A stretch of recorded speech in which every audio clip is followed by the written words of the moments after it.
All right, we'll call the meeting to order at 5:01 on February 4th, 2020.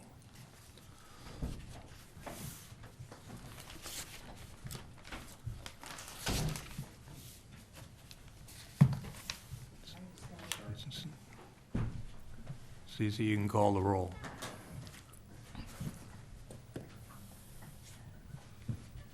Director Baggerly? Here. Director Johnson? Here. Director Finch? Here. Director Toki? Here. And Chair Hedges? Here. I want to stand for the Pledge of Allegiance.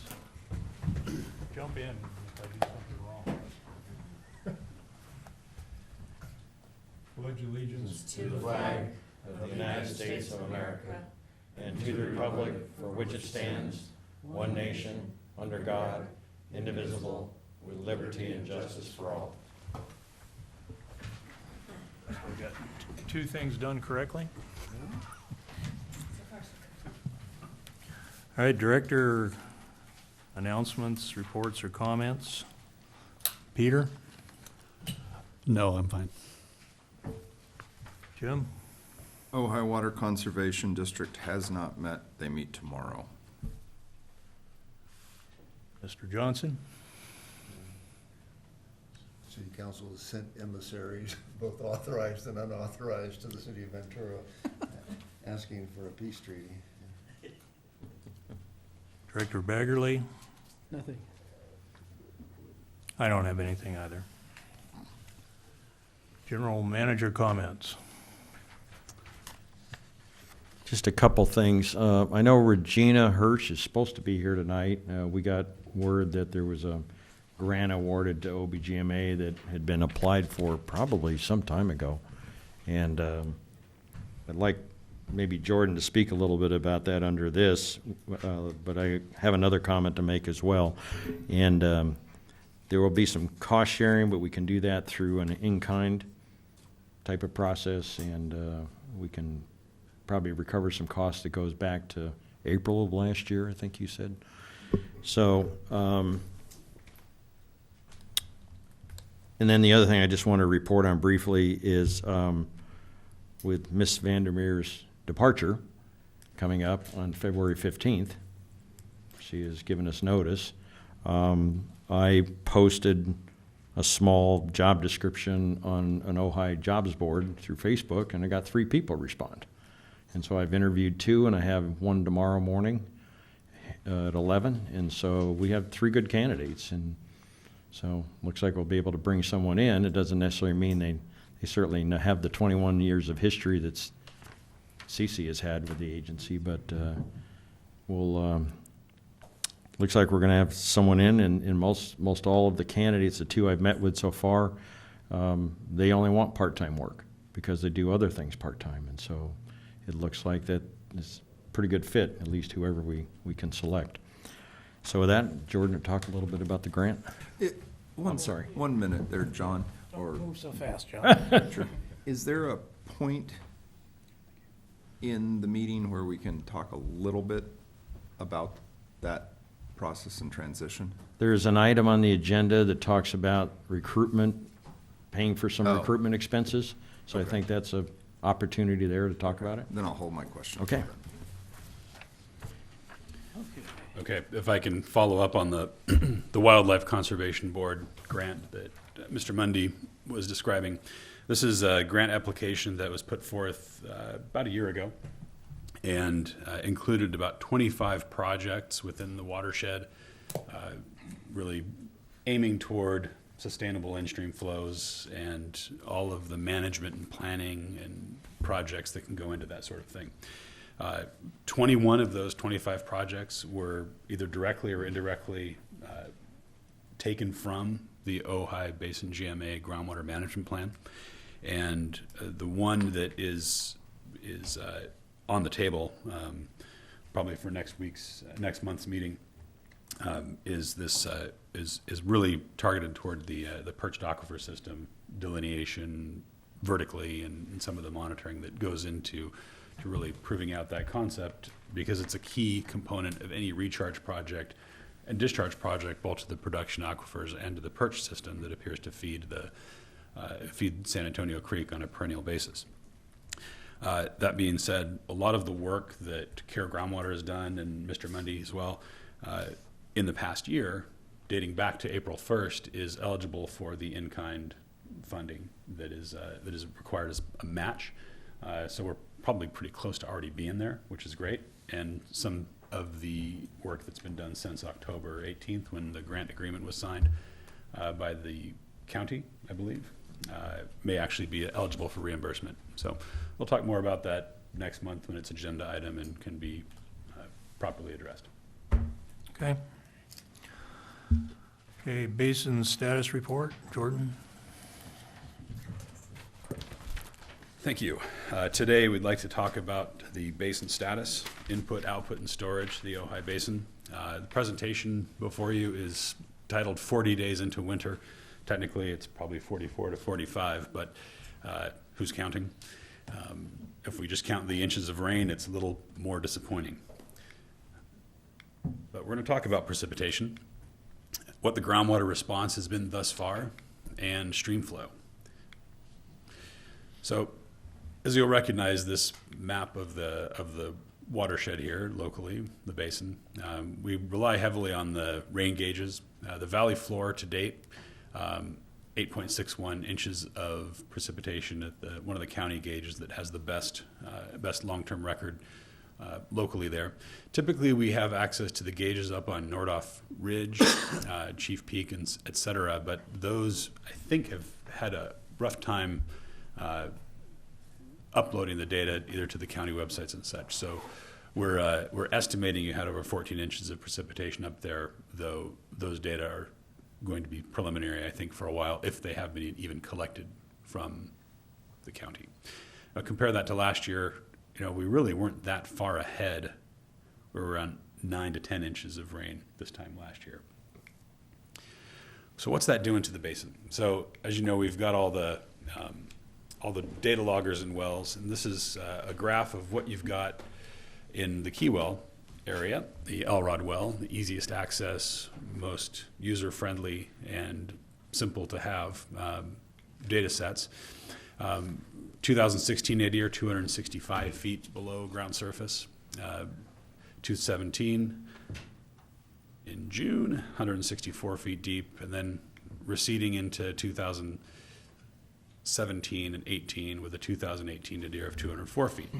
And that came up with some of the precipitation. In 2019, the peak was 117 feet below ground surface on July 1st, one of the later times we've seen the peak in the basin. The 2019 nadir, still higher than the 2017 peak by some 17 feet. The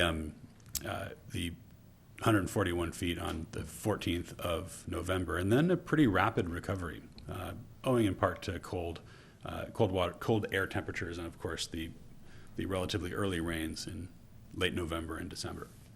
So how does this trend in the long term? That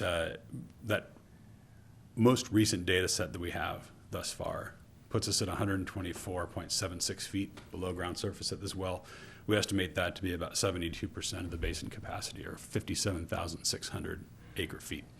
And we're up, significantly from the November nadir, and things are certainly still trending upward, despite the lack of rain locally, owing in part to some of the cold temperatures and a little less winter irrigation. So if you think about what we had last year, 25.88 inches on the valley floor in the 2018 and 19 water year. And as I mentioned, over 15 inches of that came after the end of January. So we're still expecting drier overall and higher intensity and less overall precipitation to date this water year. But that rise in static levels of 15.08 feet thus far in this water year is certainly encouraging to how the basin has responded. We owe that to a lot of the subsurface flow coming through from the mountain fronts and still benefiting from a lack of foliation up in the headwaters. So as of January 30th, when we downloaded the data here, that was only 8.61 inches of rain, resulted in that 15-foot increase. The surface flow is something that we're really trying to pay close attention to. This is New Year's Eve. In addition to being a pretty beautiful photograph that we took, you can see sort of the last of the surface water flow going under Ojai Avenue there. But as it exits the basin, it gains quite a bit of flow. This is the exit point to the basin. It's looking downstream. And you can see here in this graphic, there's a line going across. It's a measuring tape. And laying down there at an angle is our flow meter that we use to measure the flow of this. If I turn this around and look upstream, why is this important? Well, in cross-section, conceptually, you have the Ojai Basin that's separated by several aquitards and low permeability stratigraphic units. Those act as confining layers for the deeper systems and perching layers for the upper system, so that by the time that water is trying to exit the basin or hop over the Arroyo Prida Santa Ana Fault there on the left, it's basically jumping over into a bedrock channel. Well, how does that look in the real world? In this same photo, looking upstream now, you can see these strata on the sides of the channel. This is the spot just south of that fault where we have Vaqueros or Rincon formations that are dipping at very steep angles and completely underlie a very thin veneer of gravel at the channel point where we measure it. So you can see here, this is our flow meter and the tape that goes across. So what we're doing on a monthly basis now is crossing that channel at the exit point, the point where alluvium, where San Antonio Creek transitions from alluvium over to bedrock. That means that all of the water that will be squeezed out of the alluvium at the surface under natural conditions would find its way to surface flow at this point and then go downstream down San Antonio Creek. That's continually wetted then? Continually wetted. For the entire period of time we've been looking at this point, there's been water here. Wow. I've never seen it dry, even in October 2016, which is about the driest period of time in recent memory. And if you think about that qualitative assessment, it makes conceptual sense. Mm-hmm. But what we can do is quantify it. And this is the kind of thing that we're doing in anticipation of this Wildlife Conservation Board grant. So every month, typically toward the end of the month, we'll go through and we'll actually measure the flow through this. And on this table here on the lower left is the end of July, 1.77 CFS. September, 1.14. End of September, 1.45. 26 October, 1.09. 26 November, 1.27, about the same time as the annual nadir in the Keywell area. December 31st, 1.63, recent rains. And then more recently, January 29th of 2020, 1.20. So very close, almost within the error of measurement of what we had during the nadir in November 2019. The question was asked last year, one of our last meetings, what's the elevation of this point? And this is about 638 feet above mean sea level. That compares to, let me go back, to the Keywell area, where the elevation is 878 feet above mean sea level. So wherever you have a water level below 140 feet on this graph, the potentiometric surface in the center of the basin was below the exit point of the basin, the surface water spill. When 20-some years ago, when I first started working in the Ojai Basin, the conceptual model was it fills rapidly, it spills rapidly. It's a fill and spill basin. And that may be true, but it's a lot more complex than that. And that's what we're learning through this process of data collection and monitoring and really measuring the characteristics of the basin inside and out. Questions? Do you have any idea what the flow is from up gradient of that point, Upper Ojai, Lion Creek? There are a handful of gauges along San Antonio Creek, most notably on Old Creek Road, that is the coalescence of everything going down through those drainages that you talk about. And we tend to see a little bit more flow at that gauge than what we're measuring exiting the Ojai Basin proper. So it just seems to gain a little bit more. Pretty similar, but it does tend to gain a little bit more. There's quite a bit of folks extracting water from that area, as well as quite a bit of flora that are transpiring some of that water as well. How does that compare with the gauge at Confluence? So that is the gauge. Oh, that's the gauge. At the confluence that is active now. The one there's an inactive gauge on Highway 33, and the more active gauge is on Old Creek Road Bridge, which is Okay. another point where effectively bedrock is exposed in the surface channel. So it's about as close to geologically as an apples to apples comparison as what we're measuring here. Okay. Anyone? Okay, help me try to get my brain wrapped around that thing you just said about the elevation of the center of the basin and the discharge. How does it relate, and isn't it important? It's very important. So if I put my finger on this graph Yeah, at 140 feet, wherever you get water levels below this line, that's 140 feet right here. So it's basically right between the yellow box here and the white box there. yeah, That's 140 feet. That's the elevation difference from the wellhead elevation at the key wells to the discharge point of the surface water. So anytime there's flow at that point, and these blue dots are below that, which is quite a bit of the time, yes. the potentiometric surface, or the pressure of the water within the basin, is not trying to eject that production zone water out of the basin via surface water. So it's in the perched instead? That is the connection. And what's interesting is even when we have points above this, and this is what we've measured this past year, the rate flowing out is relatively consistent. And given the stratigraphy of the basin that we understand, and that can be in the next.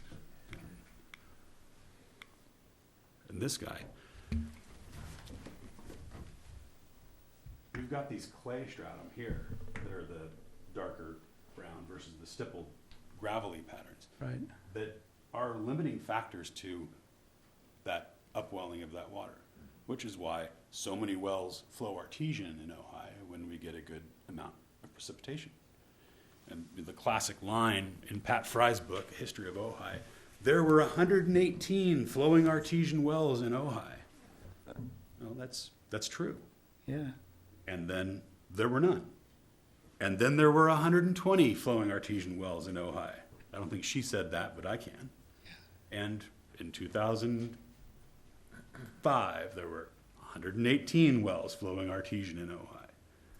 And in 2011, there were 30 wells flowing artesian in Ojai. So can we disenfranchise or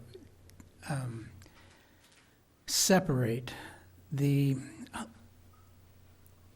potentiometric pressure below 140 feet and say that the discharge into San Antonio Creek is from the perched? It appears to be primarily from the perched layers, and that is what something like the depth discrete monitoring well on this graph also would intend to quantify. Because we'll have, if designed, drilled down to bedrock, get confirmatory E-log, water quality, and importantly, water level data out of such a well, we'd be able to say the potentiometric surface here is down 100 feet below ground surface. And the potentiometric surface here is at 40 feet, and this one is 20 feet, or whatever the number happens to be. The concept is that, and this is a real E-log from this part of the basin, so if we were to design a depth-specific monitoring well in such a bore, we would be able to tell what the potentiometric surfaces are in each of those individual aquifers in the southern or discharge point of the basin. When can we do that? So that's part of the Wildlife Conservation Board Oh, grant that will be discussed. That was a segue, wasn't it? Yes, it was, very, very well done. That will be discussed next month, or later this month, depending on when we have a meeting. Any more questions? I have a question. Hmm? So, Jordan, do you feel like you're at a point now where you can actually prove up this concept, or do you need more data, information? I mean, I understand you would like more data and information, but if you needed to prove up this concept, do you feel like the evidence exists? Yes, the evidence does exist. Now, it's a relatively short-term data record when we're paying attention to this sort of thing, but it's, incremental adaptive evidence with every passing day. Do we need more, I'm sorry, Peter, were you done? No, yeah, that's. Okay. Do we need more gauges on San Antonio Creek to show the constant flow? I think we have enough gauges, and I think that the manual measurements that we're taking today, given the location, there's no bridge there, it's Right. just bedrock, you can walk to it and get relatively consistent data sets, and compare that to precipitation and other gauge stations, that this is a key part of the metric. Is there a gauge on what, I'll say, comes out of the city, right down here? On Pyrie? On that Montgomery Creek, or Montgomery Road Yeah. Creeklet. I don't think there's a gauge there. The next one down is at Camp Comfort, at that bridge. But at that point, It's, they've come together. yeah, the Montgomery drainage that comes out of the city also feeds the point that we monitor here. Right, and then my point is there anything showing what's coming out of what I call just right here on the shady part of Creek Road? Before the 90-degree bend. Yeah, so there's nothing that I know of that separates those two. That So what? point is the next. So if we had a gauge at Skunk Ranch Road Bridge, it would be a bifurcation of the data set that we're collecting. Thank you. I needed that. Okay. Any other questions? Yes. Quick question. So you said even in 2016 in October it was wet there, so is that just purely surface water that you're?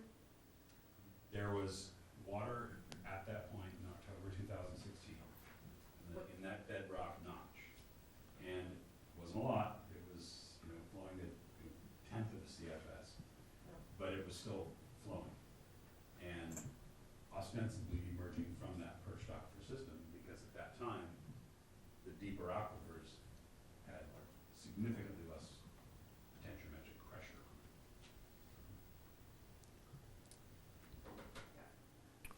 Any more questions? Well, thank you, Jordan. The next item on the agenda is public comments on items not appearing on the agenda. I have one request from Mr. Wyrick.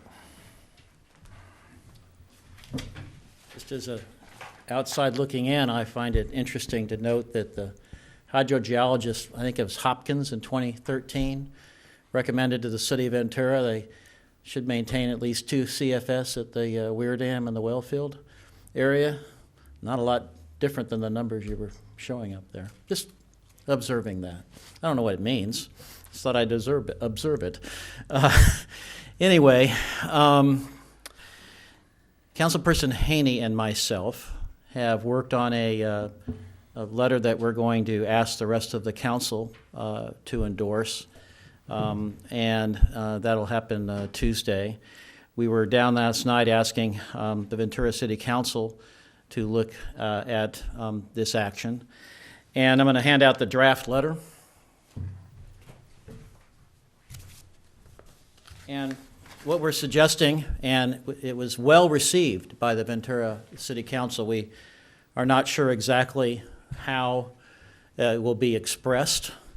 There seems to be a big problem going between cup and lip, sometimes between the intent of the Ventura City Council and what their attorneys do and their staff do in general. But what we feel we can all come together on for a lot of significant reasons is to all petition the court for a 6-month delay in the need to respond to the notice, In other words, have a little more time to decide whether or not to accept a default judgment or pay the filing fee, is what it comes down to. And the Ventura City Council was very receptive to the idea. The feeling of Councilperson Haney and myself is that the city should go ahead, and that we'll have to see what the rest of the council thinks in terms of making this an official motion with the court. And then that'd be very useful, we believe, if all the if VRWD, CMWD, and the OBGMA could also consider taking the same action. And might the feeling is there might actually be a little bit of time that we could get from the court, and especially since there's been announced intent to engage in, numerous parties have announced about going into, possible settlement discussions, that the judge may well say, okay, if there's productive or possible settlement discussions, do we really want to force people into deciding whether to pay thousands of people to pay a filing fee or not, when there might be possibly something else happening? So Councilman Haney and I have went to Ventura on this and got positive response, and I'm presenting it to you now and requesting you seriously consider it. Thank you. Thank you. I don't believe we can act on it tonight, but we'll certainly give it consideration. Richard, I put my card in for item 11, but it might be much easier to speak in the public comment section. All right. Thank you. Ryan Blatson, also with the City Council, but I am recused on the issue of the water litigation. But I wanted to do a couple things. I didn't know Regina was going to be here, but I did hear her name earlier. I talked to Russ about this earlier today. This is the grant, and this is what has been allocated to our community to various different agencies.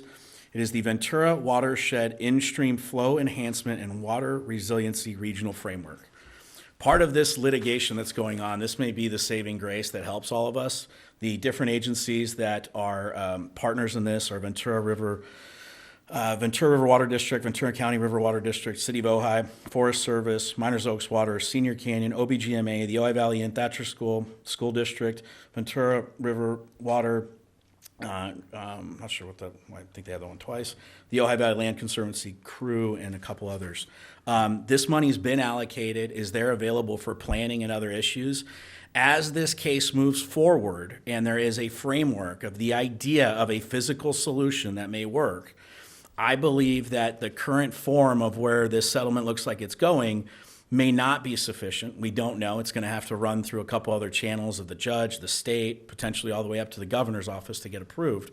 But integrating these planning, prepaid ideas into the agency's proposals of what they're willing to do as far as a physical solution may be the key part of this. And I encourage all the agencies, OBGMA is listed in here too, but going back to your individual agencies that you represent, make sure that they understand this, because in the context of the litigation, those agencies can agree to the things that are already in here and are paid for. It makes it a lot easier. But the things, all the projects in here are not currently part of what is being proposed as the physical solution. This goes further and may be an important element to all of that. In addition, Jordan, I really appreciated what you said. This confusion that everyone has about what the real interconnectivity of the basin and the flow in the Ventura River, especially lower than Foster Park, is an answer that nobody has right now. And this may be the data that helps support some of that, especially seeing that how the basin levels essentially regardless of where they are, it's kind of the same amount of flow that's coming out. That may make a very big deal for helping us say what we've said from the very beginning of this case is gallon for gallon out of Foster Park, when Ventura pumps, there's not water in the river. Everywhere else in the watershed, nobody knows what that gallon for gallon amount is. Is it a drop for a gallon? Is it 100 gallons? We don't know. This is leaning towards, hey, the water usage out of the basin that people are pumping out doesn't necessarily have an impact, if any at all, about how much flow comes out. And that would be a significant fact to support that the Ojai Basin area maybe should be segregated into a different class in this litigation. As it moves through the entire watershed, they've clearly identified different basins. But if the Ojai Basin can show that its interconnectivity is so irrelevant or so minute as to be handled differently than the other areas, that may be not the magic defense that we're all looking for to get rid of this case, but it could go a long way to saying, hey, wait a minute, this geographical region in this basin should be handled completely differently than some of the other areas. And if that's true, then the water reduction issues that may or may not come either through this physical solution or later down the road, that could make a big difference. So I really appreciate that. I want to clarify something Councilmember Wyrick said. The city of Ventura has essentially tentatively agreed to not take any defaults for 6 months. The case is stayed. There is no motion anyone can make to ask for that. You don't ask a judge for a continuance or an agreement to say you don't have to file an answer. You ask the opposing party. The opposing party is the one that maintains the right to file a default. They don't have that right until after 60 days after the service. Ventura has said multiple times that they will not have the class of individuals complete for about 6 months anyway before they can take defaults. So I don't want to give them any credit for agreeing to it. They had technically already agreed to it in a way already. But we do think that that delay may be beneficial to get everybody's feet underneath them to figure out how this should move forward. But it does not mean that there is a delay in trying to figure out and negotiate what's moving forward right now. The idea of keeping the class open for 6 months is not going to give us a 6-month window to suddenly not be aggressively moving forward in this case and trying to figure out what needs to be done. So I want to make sure that the agencies that are represented here, Regina has much more information and specifics about it. Obviously, I know Groundwater is mentioned in the grant as well, but I think it's time that the agencies dig into this and start seeing, hey, what can we propose to help? For example, the city of Ojai has just recently became engaged in this case at all because they were just named. The city of Ojai, even though they don't have any specific wells to deal with in this, has a ton of allocated cash inside this grant to do the planning and help with that. So there's certain agencies that have been peripheral up to now that need to get integrated into that solution. But the only way we're going to get a physical solution that would be optimal, if we can get there, is to make sure that all of the various things that the agencies can produce towards that physical solution are included. And if we have them prepaid and the planning done and everything else, let's make sure we get those in there as well. Thank you, Ryan. Thank you, Ryan. Any other comments? All right, move to the consent items. Richard, did we miss item 3? Or did you decide not to? Item 3. No, we did that. We did that? You said you didn't have any comment. I think I was talking about something else, but just let me finish it off. There's, the lake level is at 41.6, which is 99,098 acre feet. That's all, thanks. Thank you. All right, now to consent items. We have 2 sets of board meeting minutes to approve. 3. Oh, 3. The special meeting. Oh, that's right. Any comments or discussion? If not, I'll entertain a motion. If there's no objection, I'll move 7A. Second. You want to call the roll, Cece? Director Bagley? Yes. Director Johnston? Yes. Director Thielke? Yes. Director Finch? Yes. Chair Hedges? Yes. All right, now the treasurer's report for October, November, and December, the budget spreadsheet, and extraction charges. That's a lot. That's a lot.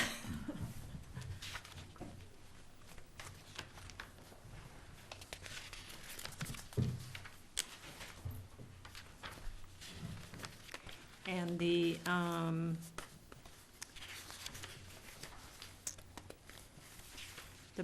budget spreadsheet actuals, which I didn't have in time for this agenda packet when it went out. It's had been handed out. It's this one. And I don't know if you want to speak to this, John, about the Yeah, I was going to. 2019, 2020 budget, which Yeah, is when- blank here. on Yeah, we this. don't have the budget numbers in there because there was a transition. When the board adopted the budget, there were a number of different line items.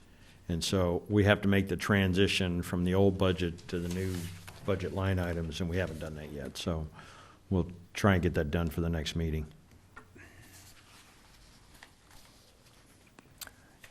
Any questions by the board? We need to do anything. Wait, We have to Accept, accept. I'd move acceptance of the financials. We have a motion and a second. Who was second? Jim, second. Call the roll. Director Baggerly? Yes. Director Johnston? yes. Director Dilkey? Yes. Director Finch? Yes. Chair Hages? Yes.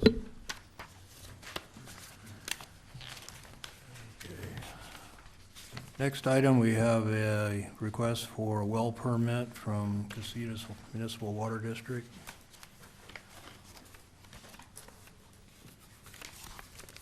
Richard? Yes.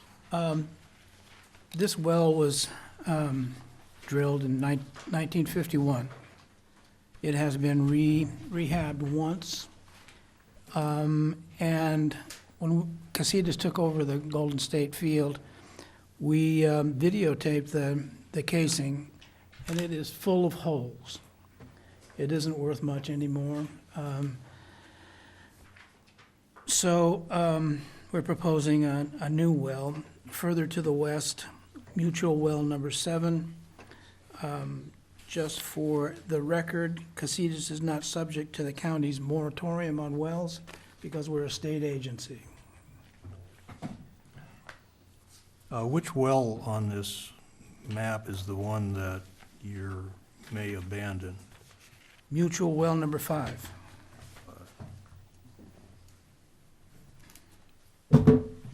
Russ, when was it last, do you have any numbers on the pumping of that well? The one, I don't. do you know the last, has it been pumped recently, or? I don't have any of that information. I just know it's not working properly, so we're gonna get rid of it. But we wanna make sure we have enough water for our customers, so we're putting in a new well. Is this well used now, or? It's a replacement well. It'll be new. No, I mean number 5. Do you use it at all? Yes, but it's not performing very well.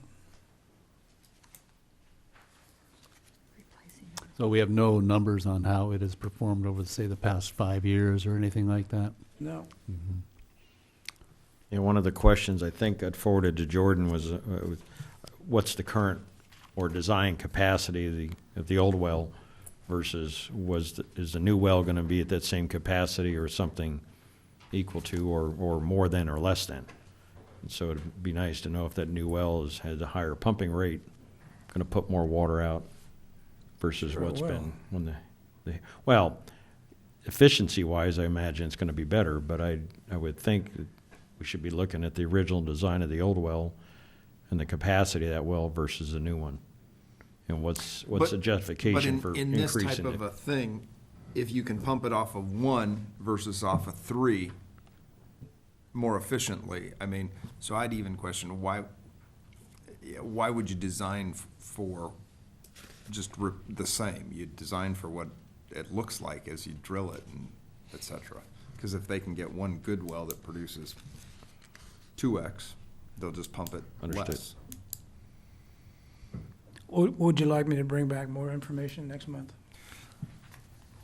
I would like more information. I think it's, considering the environment we're in and the planning process we're going down, trying to develop a conjunctive use agreement with Casitas as part of our Basin plan, how these wells play into that. I think there's a lot of options.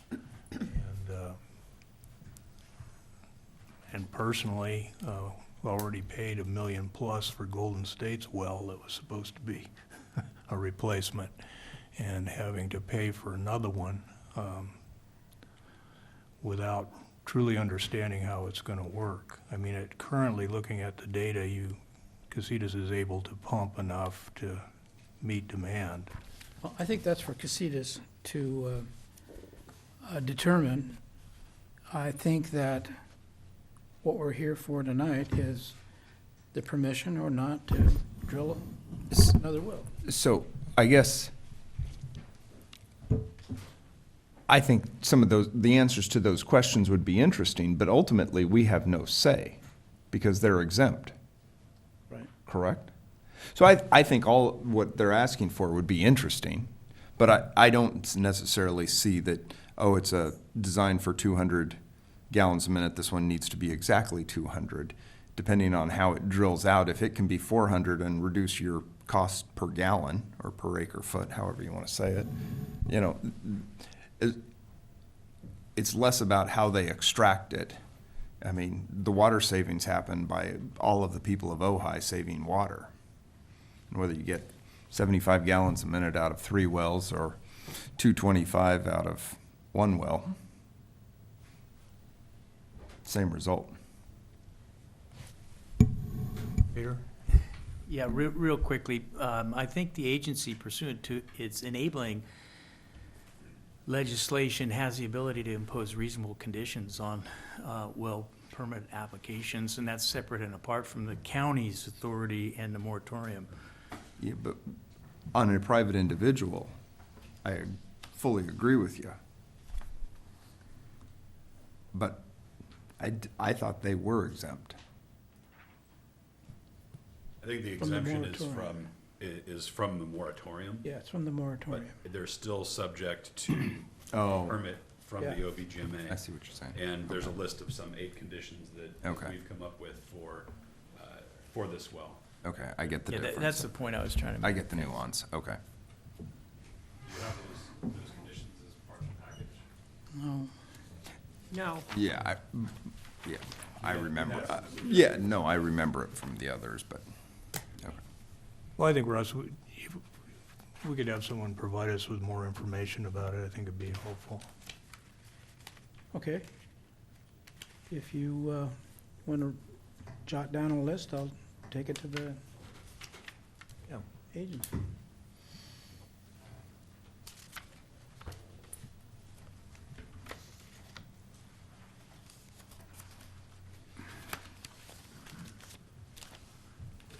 Okay.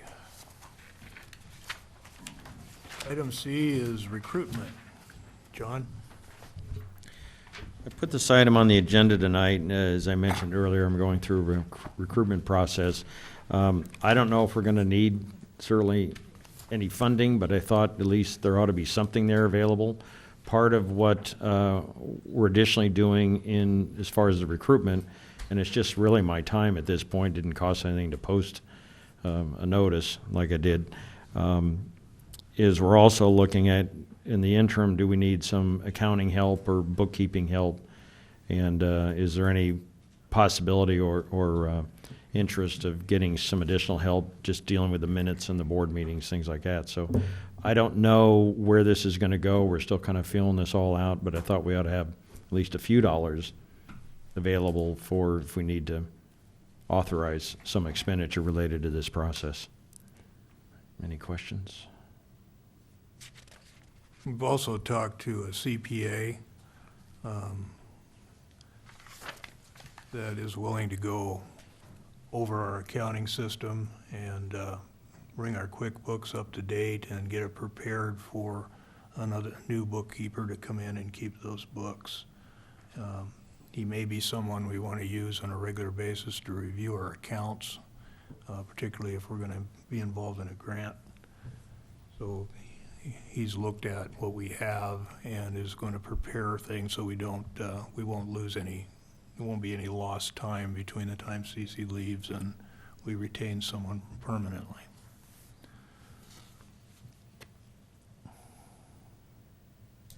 So there need to be an approval for that too? No, the funds in, Just use- yeah, this is just, Yeah, my thought we'll use this money to, on the interim basis, just to cover some costs from the CPA, the accountant. And I don't expect him to have to put a lot of hours into this at this point, but if we look like we're going to be needing help for any extensive time, then we come back and ask the board for additional expenditures. So, since this is dealing with personnel, I'm a little new to this since it's a public thing, so stop me or tell me I'm out of line at any given time. But is there also, could we talk to CC about a transition contract for a few months or some amount of time? and come up with an hourly rate that's obviously it has to be mutually agreeable to both sides, and have the ability to tap some institutional knowledge for 3 to 6 months seems, at least in the private sector, it seems like something that's often done. I have alluded to saying possibly there's some help we may need through this transition. We talked a little bit about it. We haven't really talked about a contract or fees or anything like that, but we can certainly move in that direction if she's interested. No, obviously, it's a mutual thing.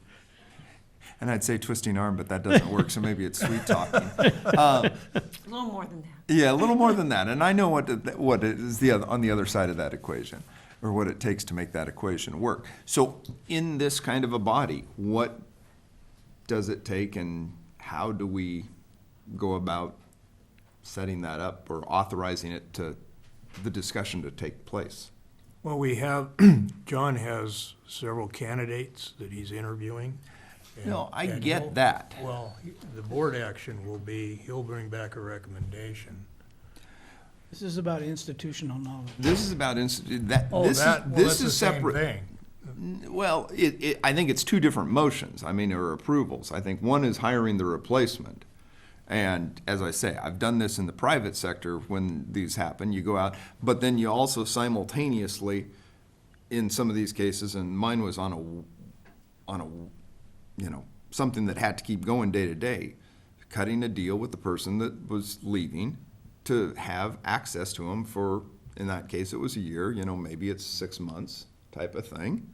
Jim, there are contracts that are done like this all the time. Well, and that's what I'm saying is, It could be part of the same package. okay, We- well, we haven't February replaced- 15th is coming Yes. quick. Believe me, we know that. John knows that very well. Yeah, and in a normal public agency setting where you have multiple employees, this whole process would probably take you 6 months to go through, because you'd have some backup and other things like that. And so because we've received this notice for 30 days, we're kind of scrambling to make pieces happen here and there, and we may have to just take some action and come back and ask the board for, to ratify the decisions that were made. Because you meet once a month, we didn't have time to get a whole lot of things together, didn't know what you needed at this point. We're starting to get a better idea of what we need. And as I say, Yeah.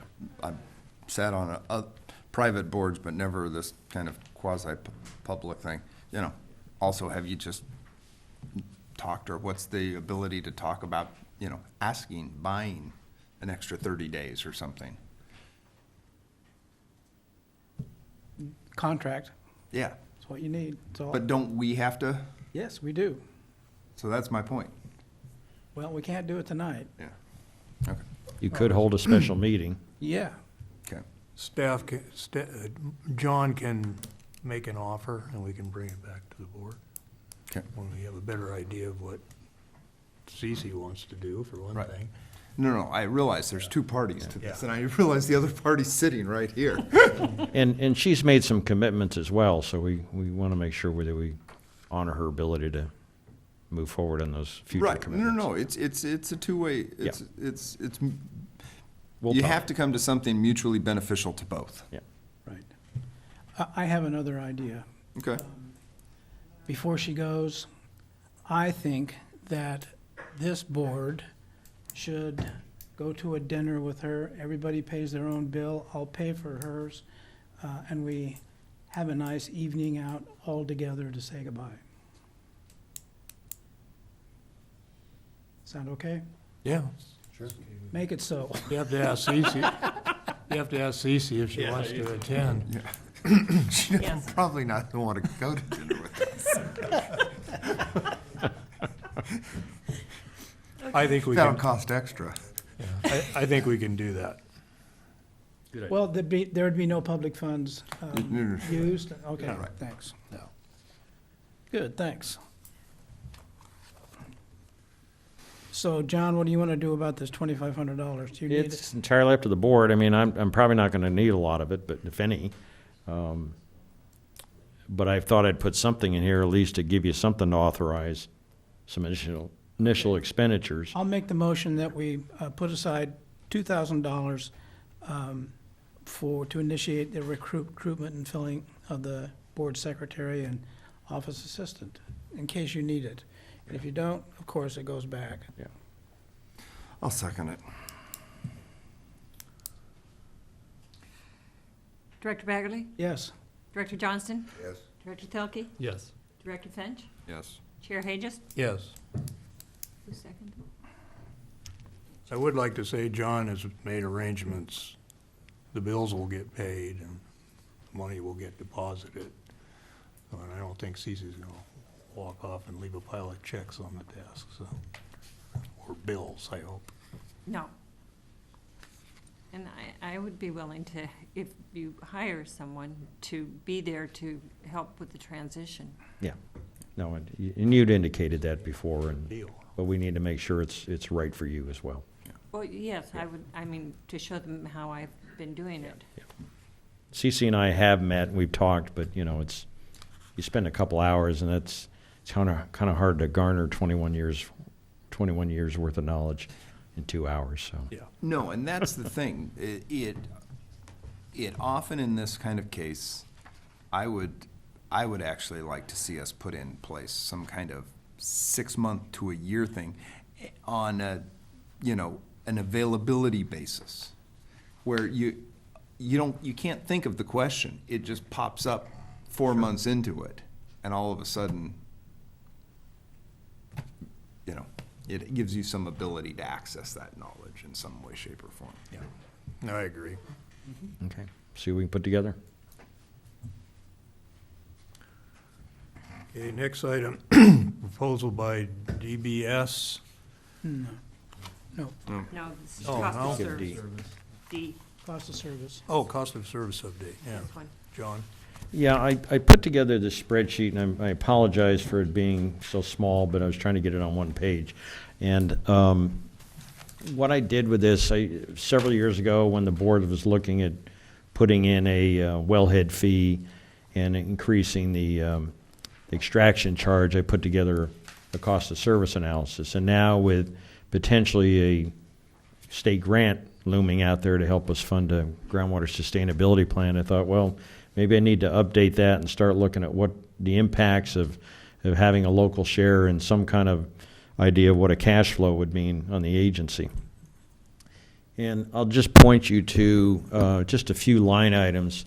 And I've got the computer here, I could do it on the fly, but I tried to put some numbers in here. If you had to increase the extraction fee, what would that do as far as your fund balance?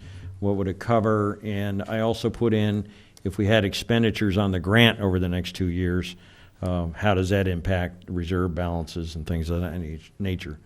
So in the first year, and again, these numbers can all be modified, but if you look at line 49, it's $150,000 of grant expenditure, but 25% of that would have to come from the agency.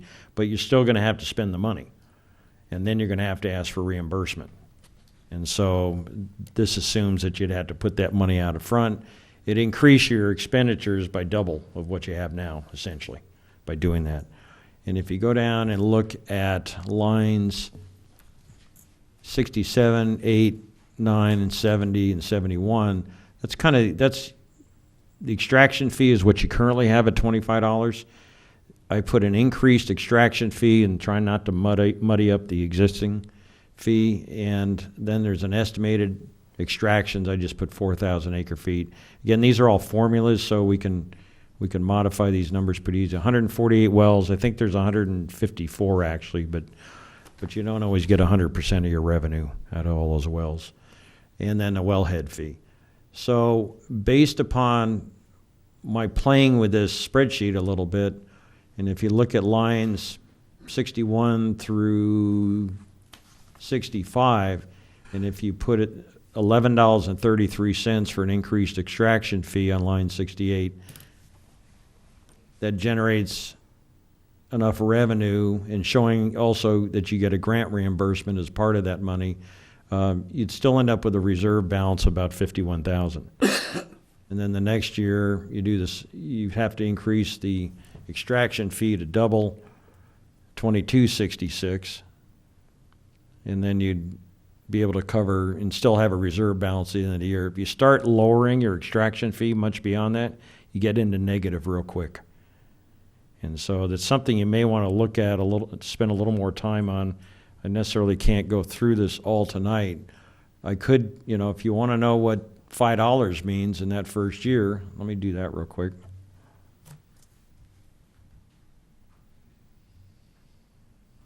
You get $38,000 of reserve balance at the end of the year instead of $51,000.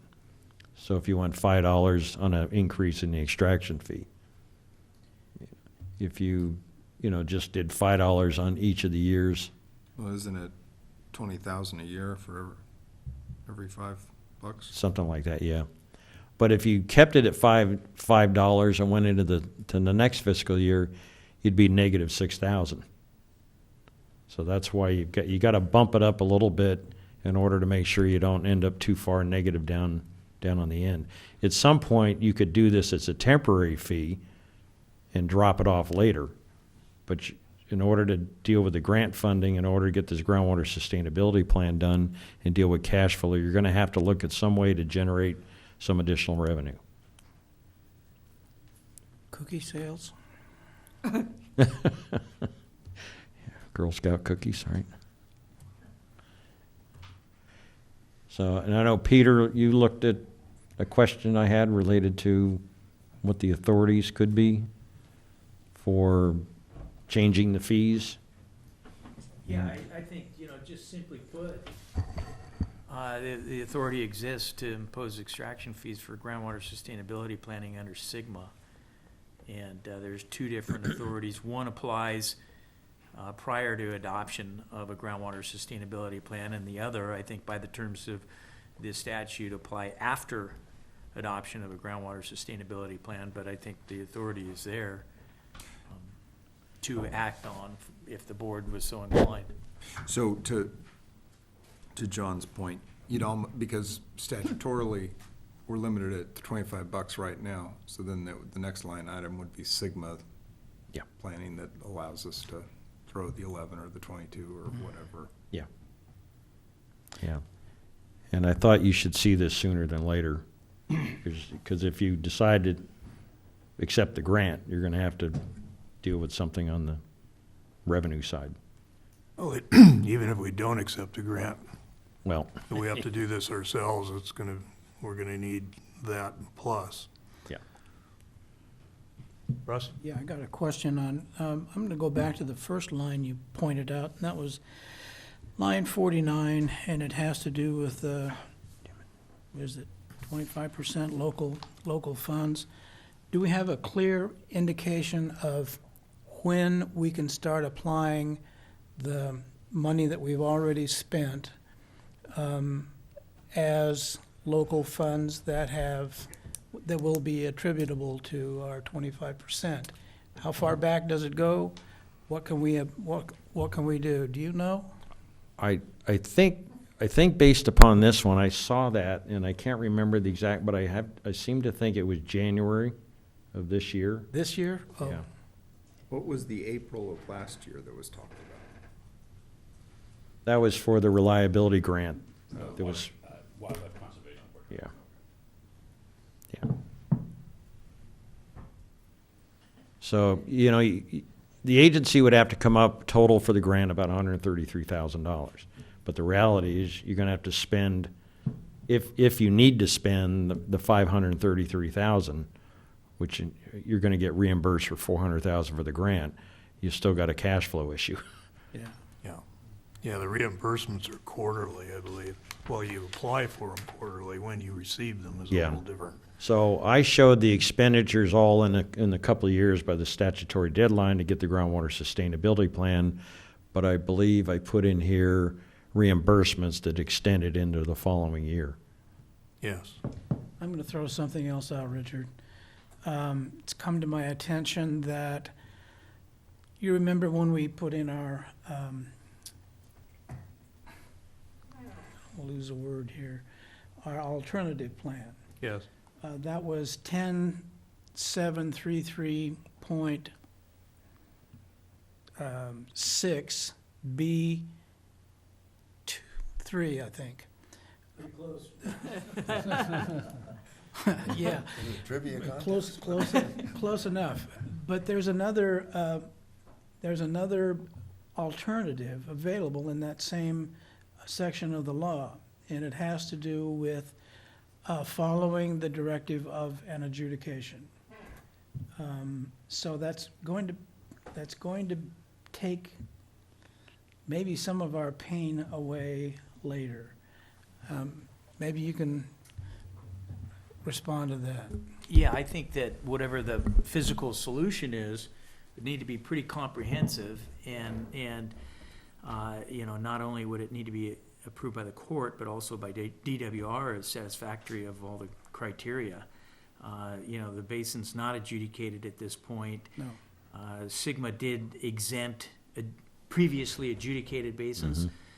Since this is an ongoing adjudication, we would need to see where it goes and see if it meets the statutory criteria for DWR to approve it along with the court as the groundwater sustainability plan. As And part of it In the anyway. meantime, the agency's under a duty to continue forward with the GSP. GSP process. That's correct. And I would recommend, I'm sorry. Yeah, there's no way that egg is coming before the other chicken, or whichever. Not unless it's prehistoric. Yeah, I mean, relying on an adjudication to beat the Sigma deadline. No, it's not that. It's just not that gonna happen. It becomes, part of the work that we do in the physical solution and the stipulated judgment will be part of the GSP, that's all. Yes. Right. Maybe, yeah. But if there is an option to simply let the adjudication, if a water master is appointed prior to the deadline, that water master could be in charge of developing it. And I don't think we want to do that. I don't, I know that much. Well, and the adjudication deals with the Ventura River watershed, where we're focused on the Ojai Basin. And so you got a bigger fish out there in the adjudication than you do what we're focused on. Literally and figuratively, Amen. yeah. No pun intended, right? Would I add a fact? Would that be all right, sir? Yes. Russ, I think something to note, and I haven't seen this contradicted yet, is that this is the very first adjudication filed since the effective date of Sigma. Oh. That's my understanding. The new adjudication filed since Sigma became effective law. Las Posas. That was before Sigma was effective. That was before Yeah, the I don't- effective date of Sigma, I believe. I don't think so. I don't think Okay. so. Well, I've had a lot of people tell me that. Well, they're all wrong. Okay, well then we'll find out, won't we? Continue your research. Thanks, I will, because I was told Las Posas was filed before the effective date of Sigma. No. I need to look at the date. I do know in Las Posas, the parties and the court are struggling with the interaction of Sigma and groundwater sustainability planning and Fox Canyon's duty Yeah. with the court's duty in the adjudication and how those two intersect. The point being that this only exasperates and amplifies those same questions, literally for statewide policy implications. Right.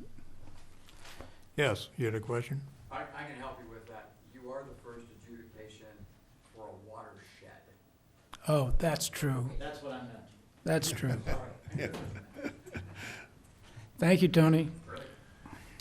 Any other questions? I guess I was just trying to get a feel, where does the board want to head with this? I just want to give you an update tonight, and do you want me to keep bringing this back? Do you want us to focus on this? Do you want to worry about it once the grant's in front of you? But we still need a process.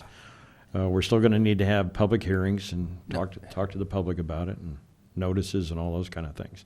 I think given everything that's looming, staying at $25 is not where we want to be at. And I'm sure all my pump fellow pumpers, I mean, hate me for saying that, but it's the reality. This thing is gonna cost money, and I'd rather pay,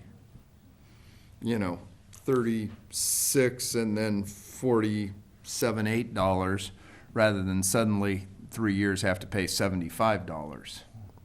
So I'd rather, I like slow, steady better. I think we need to know how we can pay as you go if we can. If the grant comes in, that's great. We're gonna have to figure out how to pay our share, but we want to be able to pay as you go to keep the cost down. I agree. I think we ought to look at two scenarios. Yeah. One with and one without the grant. If we don't receive the grant, we may not have to spend $400,000. Either way, though, I think Jim's right. We're gonna have to act soon, or we're gonna be trying to catch up. So I would suggest that we direct staff to go ahead and prepare all of the necessary schedule and proceedings for this, and bring it back to us to review the two scenarios and decide when exactly and how we're going to begin this. Okay. That's what I needed. Well, let's keep this as a living document. Yes. Yeah.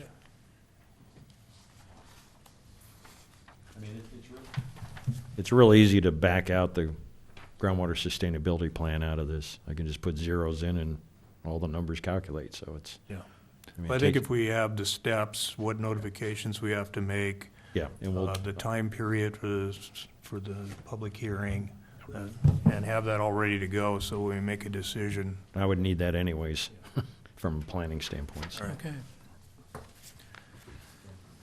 thank you. Okay, now proposal from DBS.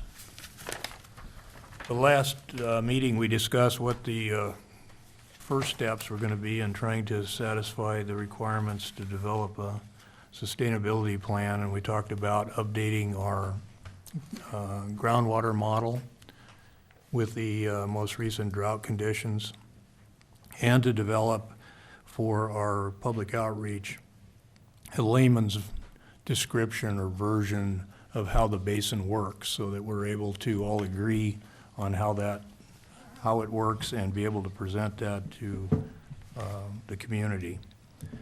John and I met with Tony Morgan from DBS a couple weeks ago and discussed generally what we were looking for, and asked him to provide us with a proposal to do that.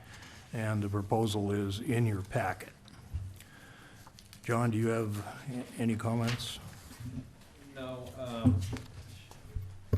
Not really, other than Tony did ask if we had any questions beforehand, he might be able to answer, and I did pose a question to him.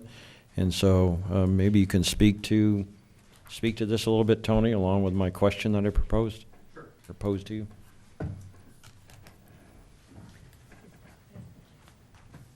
Good evening, directors. So one of the questions that John and I chatted about a little bit was the need for this work now as opposed to later. There is another modeling effort underway being sponsored by State Water Resources Control Board for the whole watershed, an integrated surface and groundwater flow model that we are a part of the team preparing that as well. So the question is, why not just use that model for your GSP efforts? And there's a timing issue. It's not likely that that model is going to be ready to go until sometime past your deadline for submitting the GSP. So later in 2022 is the estimated completion date of that model. So it's not going to be ready in a timely manner to help with the GSP efforts here. One of the things that we're doing here is building on the data sets that have been compiled, because we are busily working on the groundwater flow model for the entire watershed. We're taking that information, the information that we've gathered, compiled, and that's one of the reasons the schedule is as quick as it is for this effort, and the budget is what it is we're pulling that information out of what we're doing for the state. We've already got it compiled, so that's there. So we're going to grab that, pull that forward, The state's effort is only gonna go through 2017, their model. So if we have additional data beyond that, 2018, 2019, that we'd like to roll into the model, we're prepared to do that, to roll that into the Ojai Basin model. What else was there, John? Did we touch on that? Get everything? What was the time frame you expect to have this complete? We think the update on this can take about 4 weeks, because we want most of the data already. All right. Right, so it's a matter of updating with the additional data beyond 2017 that we don't have in our files. We'll work with your staff hydrogeologist to get that information, so we can add that to the data packet, and then recalibrate the model. There'll be some adjustment to the hydrogeologic conceptual model, the layering that has been refined during the development of the watershed model. So there's some tweaks and adjustments to it. We'll bring those tweaks and adjustments over into the Ojai Basin so that they line up with each other. We don't want to get in a situation down the road where we have dueling models, where the state model is on this kind of conditions and the Ojai Basin model has different kind of conditions. We want those things to jive as best we can. Okay. Well, are you saying, Tony, that the state information is going to change our information? It's going to change a little bit of the hydrogeologic conceptual model, the layering that was refined for the state model. So we'll update the Ojai Basin model to get it to match what the state model is showing. That makes me a little nervous. In what respect? Well, the state doesn't live here, we do. And we've got somebody that knows a lot about our basin, and for Sacramento to be changing it makes me nervous. I think that the thing to remember is that the changes and suggested edits to that hydrogeologic conceptual model would come back through, for example, come to Jordan and say, this is what we're thinking of doing. What do you think of that? Does that still make sense? Does that sound from what you know of the basin? In addition, there was a lot of stakeholder outreach and input from locals that went into the state model development effort. Are they going to be changing the number of aquatards? And I don't think so. I don't think it's that. I think it's more of, over here, we think we have a new well or something, and we're going to make this one thinner or thicker, and it's that kind of things. I don't think it's changing the overall layering. Based on well logs? New wells and that kind of thing, yes. Okay, I feel better. Okay, good. Good. Anyone have any other questions? In regards to the second project of developing a layman's description of the basin and its operation, Right. that will come after you complete this update on the model? Yeah, I think the sequencing would be get the model tuned up and get it to an acceptable calibration, and then use that model to output some information that we'll use in the graphics that help craft the language then for the layman's determination. So we're talking about how much does groundwater and surface water interconnect. Well, we've got the model to help us address those kinds of things, and we can pull some graphics and information out of that model. So I think doing the model first works. We can go ahead and put some general information together on the basin, but using the model to provide us more of the quantitative stuff. Sure. Okay? Any other questions? So by going before the state, because so they're not taking in the full drought period. Is that what you said? They are stopping at 2017. Right, which Right. doesn't take in. Doesn't quite catch it all. Yep. And it certainly doesn't catch the rebound at the back end. Right. So by us doing this, does that help put us in a better position when it comes to the state? Oh, I think so. I think so. Yeah, we'll be able to show some of the recovery. Right, we know things Exactly. they don't, Exactly. in Right. theory. Right. Well, I think the benefit is we're gonna have input into this.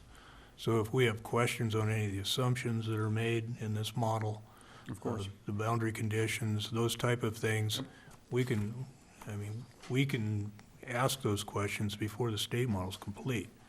So rather than having competing models, which I don't think anyone wants, we at least have local input into this portion of it. Mm-hmm.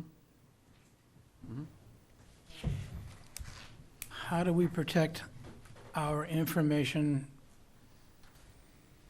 Can we copyright it so they can't use it? I would, Want them to use it? I don't know. I don't know what they're doing. I don't know if they know what they're Well, doing. I think unfortunately it's public record once we produce it, so. Yeah. yeah. I would think we'd Fortunately. want them to do it. We want theirs to mimic ours, or we want them to be the same. Yeah, I think the sooner we know if there's any differences, the better off we're gonna be. Okay. I mean, if their model isn't gonna be completed until our basin plan has to be completed, we're gonna be ahead of the game if we have data and information. All right. I just don't trust Sacramento. Well, You're not feeling well again? that's the benefit of getting this information early, I believe.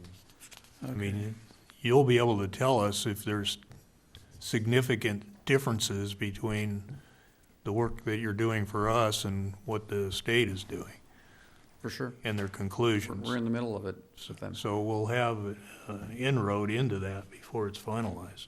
May be bad news, but at least we'll know sooner than later. So, Sorry to interrupt, but do you have any duty of confidentiality to the state? No, we queried them on that when this opportunity came up to ask them if there's any perceived conflict of interest of us working with you on this, and they said, no, go for it. Do it.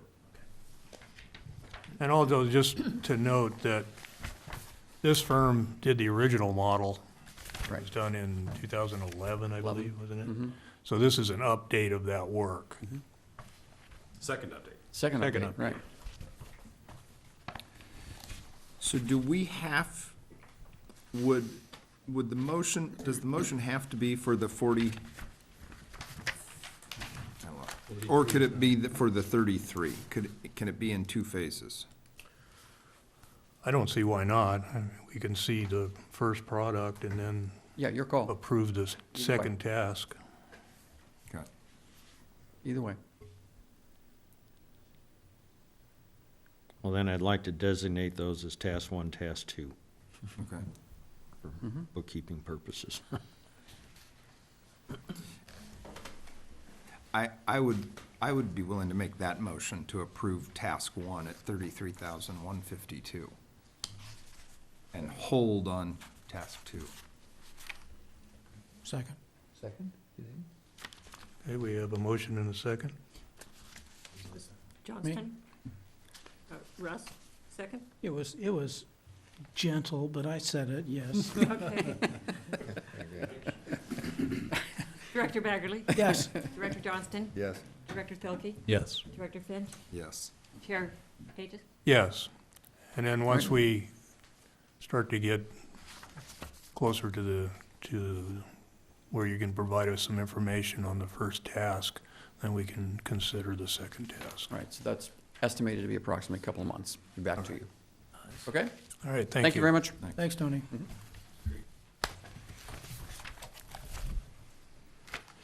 I saw Regina come in. Did you want her to speak at all on the grant before she gets out of here? Yeah, we can maybe ask you some questions about it.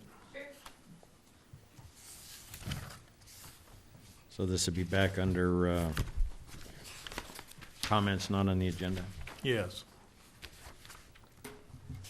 Well, I'm not familiar with how this grant is structured. Definitely. This portion that deals with this perk zone and its contribution to the surface water flow is a grant that this agency administers, and it's just one piece of some larger series of grants. Let me grab the grant. Hopefully you all have a copy of this. If not, I can make sure you all have one. This effort is 4 different parts. The monies that were awarded to OBGMA are under the 3rd part of planning and studies. And so there's and I can pass it around. I'm sorry I didn't plan a presentation, but there's 24 different studies or planning items under that task of planning. So throughout the watershed, there's multiple entities coming together, doing different plans or studies to look at in-stream flow actions and water resiliency. So OBGMA has one of the major study elements. Jordan wrote a proposal that went in front of the board, I believe, and maybe Russ and you guys went ahead and administered a letter of support back in, let's see, it was August 2018. It was awarded last April. And I'm getting to answer your question here. It went into full contracting in October 18th. And so from October 18th, it sounds like Jordan or John already had addressed this. Any monies that were spent towards this project can be reimbursed. Since April of 2019, any monies can be towards match. So there's approximately $150,000 for a study to help and understand how the basin informs in-stream flow. The proposal that Jordan put forth was talking about the perched aquifer hypothesis. That can be what the money is used for. It has to be used for how this basin interacts with in-stream flow. That's the overqualifying of what the money's for. So hopefully that somewhat just vaguely answers your question. The work plan that's in this document, I can make sure that this is made available to everyone. It can be modified if needed, but we need to do it by March. Because we are underway. That being said, there's 3 other pieces of this grant. And again, sorry, I don't have a presentation. I'm gonna just, you guys can pass this around, because I think this is an informative illustration. Regina, excuse me, would you expand on it? It has to be done by March. What did that mean? Well, the grant monies are administered by the Ventura County Resource Conservation District. There were a lot of different farmers, or proponents, parts of the grant, different partners who are receiving money. So the administrator of all those funds is coming to the local Ventura County Resource Conservation District. They are administering the grant. Okay? The invoicing for any of those subcontracts goes to the Ventura County Resource Conservation District. So anyone being awarded funds out of the grant invoices Ventura County Resource Conservation District, and then they in turn are reimbursed by Ventura County Resource Conservation District. The Ventura County Resource Conservation District is the administrator, so then they bill the Wildlife Conservation Board directly. There's no invoicing between OBGMA or any of the project partners and the Wildlife Conservation Board. So hopefully that's clear. And what has to be done by March? Well, so thank you, Richard. So as the project is now underway, there are other elements, and so if one of the partners in the grant decides not to take use of the funding, we'd like to be able to have enough time to allocate it to another project. So if OBGMA decides to not receive the $150,000 and doesn't want to go forward, it'd be really good for the community to know that now, so we can find another project or study to spend that on. All right. And it's an arbitrary deadline that the team created just so we can have enough time to administer it. The length of the project is 2 years. The deadline to spend the monies, absolute final report, is due March 2022. Sounds like a long time, but I know you guys got a few other things going on. Yeah. And I just want to be clear, there's a couple other elements that could intersect with your GSP and other activities, and one of the tasks is called the framework, and so there is funding available to come up with a framework for water resilience and in-stream flow. Those meetings start in March, and so there's 17 meetings. OBGMA is invited to come and participate in those meetings. Secondly, there is a line item for agency recommendations. Russ, you say you don't trust Sacramento? Tell them what you think. They're willing to, in this part of the project, they want to come up with streamlined pathways for this region. So there's money to actually for OBGMA and the other project partners and other community members to try to put down what our barriers are and talk to the agencies about that, as well as, I don't know if any of you are familiar with safe harbor agreements. There's also funding available in that task to help provide safe harbor agreements for all of the Ventura watershed. So there's a lot of talk going on with that, and so OBGMA may want to be a part of that. There's also something called Section Code 1011 of the Water Code, which perhaps you guys are familiar with, but it's a way to count your actions of what you have saved and conserved so that that is your baseline. And that's an important function that they'll be addressing in Task 4 so that water agencies and other landowners can say, this is my baseline as of 2013. These are our efforts to conserve and to really count the amount of water that we as the valley have conserved since that time. And 2013 is our baseline, not all the efforts that we've done since then. Lastly, there's outreach and education. So there's about $100,000 in there for outreach and education.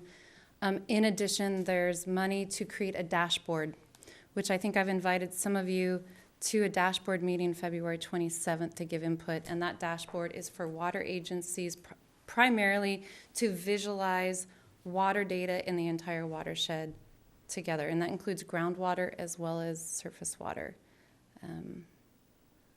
So those are the main components of the project. Sorry I didn't have a presentation for you. But That was good enough, thank you. Yep. You guys want to see this? I saw it earlier. Is that available online someplace? Yeah, so the Ventura County Resource Conservation District is putting it up on their website, I believe this week, if not next, and we're going to start having kickoff meetings. There's an informational meeting, I think, end of February, and then a framework meeting at the beginning of March. All right, if you'll get with John, we'll see Yeah. if we can meet that March deadline. Definitely. And I offered to John, I don't know if he read my email, but since you're losing some staff, if you guys need help administering invoices or reporting or anything, I'm happy to help you along the way. So I'm committed to helping the basin. So anything I can do to help, let me know. Thank you. Have any other questions? I can make sure to send you all a copy of this. And please don't remark on the writing. It was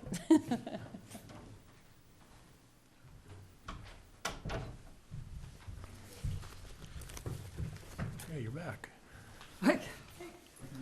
Okay, next item is presentation for employee recognition to CC for 4 decades of service to the OBGMA. And It's not. Yeah, we'd like to provide CC with this placard.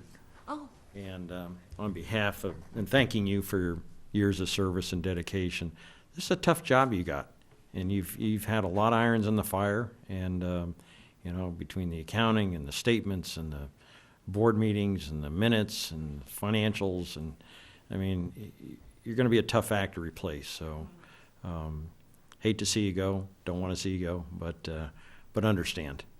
And so we'd like to present you with this plaque, and I guess, Richard, maybe you could do that.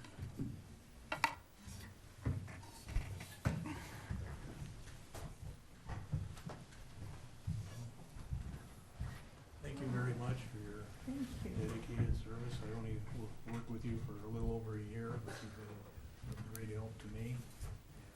And I hope, as Jim said, you'll not leave town for a while, so we can. No, being in the same building. Oh, good, good. Could we get you guys to move a little bit, do a photo op here? Get out.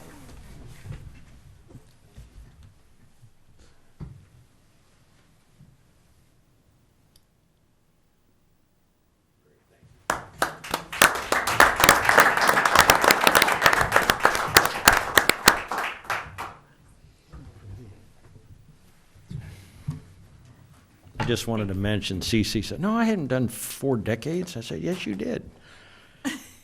1999, and then moved into the 2000s and 2010s and the 2020s. I wondered about that myself. You're right. Yeah, aren't you thrilled that he's framing it in that sense? Technicalities. I'm older than I thought. Yeah. It's a trivia I thought they were question. gonna give you a tombstone rather than a plaque, you know. Emily? I wanted to say something as well. When I moved back here 20 years ago, several people said, oh, you gotta go meet Cece and you gotta talk to Cece. And that was back when Roger Essick and Jim Coltis and Jim Roosh, and they cajoled me into being, I'm alternate on this board and also on the Ojai Water Conservation District. And, you know, you go into the office and Cece's there with people's checks, like my dad that forgot to sign it. There was a guy that came in one time and paid her in like quarters, nickels, and dimes in the early days because they didn't believe in this pumping fee. So more than anything, Cece's really been there for the pumpers, and she knows all of them. And again, it's a wealth of knowledge, and we're gonna miss it. And don't go away. And but I do look forward to seeing Cece out on the trails more. She's an avid walker, and I think she's gonna stick around and have a good time. And so I wanted to give you some oranges on behalf of the trees.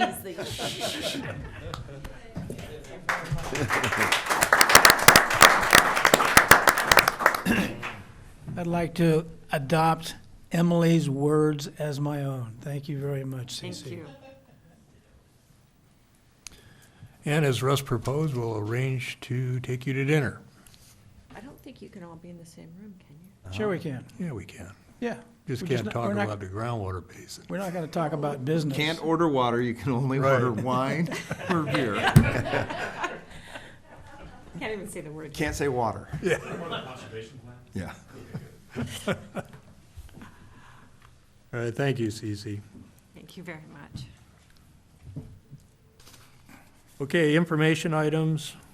There's, We just had a lot of items, and I thought the board might find some of it interest, even though we cut down a few trees to do that. But the one I did want to point out was the, you know, CC, I don't know if we put it on here, but it's in the package. Oh, yeah, the notification of groundwater sustainability plan development. One of the conditions that Department of Water Resources has is you have to file a letter notifying them that you're starting your groundwater sustainability plan process. And Okay. So I've done that. Thank you. Good. Well, I'll move that we receive and file item 10. one of the ones I'd like you to take a look at, it's off of the state's dashboard, if I can find it. It's the very last page. Yours, Yes, very last page very last page. of the attachments. Oh, That was very confusing. anyway, that's off the dashboard, and it isn't very printer-friendly, so I just took the results from it. But the state went through another prioritization process in last year, in December of 2019.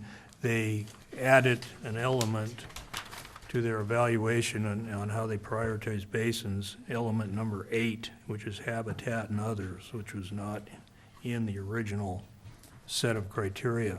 But what I found interesting is if you go through this, you can see the areas that the state's somewhat objective evaluation of the basin, where they were found concern. And they found concern in population, because there's a fairly large population for the size of the basin, 7,700 people. So we received 2 points for that. These are negatives, not positives, really. The other is we provide a significant amount of public water supply for Casitas and for the mutuals. We had 4 points for that. The other thing that put us on their radar is the number of wells per square mile. We have a lot of wells on this basin for the size. 4 points for that. The number of irrigated acres over the basin, we received 4 points for that. And then reliance on groundwater, we received 4.5 points for that because 63% of our supply comes from this basin. When you look at impacts, and these are the components that we have to really develop in our plan. Declining water levels, there's a small concern for that. They do note in their notes, if you look at the website, that the basin recovers rapidly. No saltwater intrusion, no subsidence, and their concern over water quality is relatively minor, and I think it mostly has to do with the municipal supply. On habitat, we received 1 point for stream flow and 1 point for habitat. So that doesn't tell me it's a major concern. Unfortunately, the total comes up to 22.5 and puts us in the high priority ranking now. But I think as we develop our basin plan, I think we should keep in mind the areas that the state was most concerned about. I don't think we're going to have to spend a lot of time on some of these other issues that they saw as insignificant.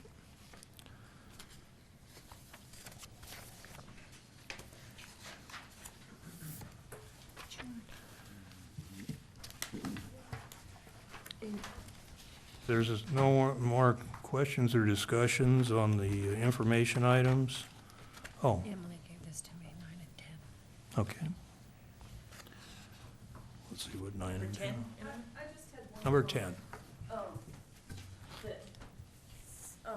And I don't know if it was in this item or the subsequent item, but I had several people ask me, oh, what is OBGMA's role in the lawsuit?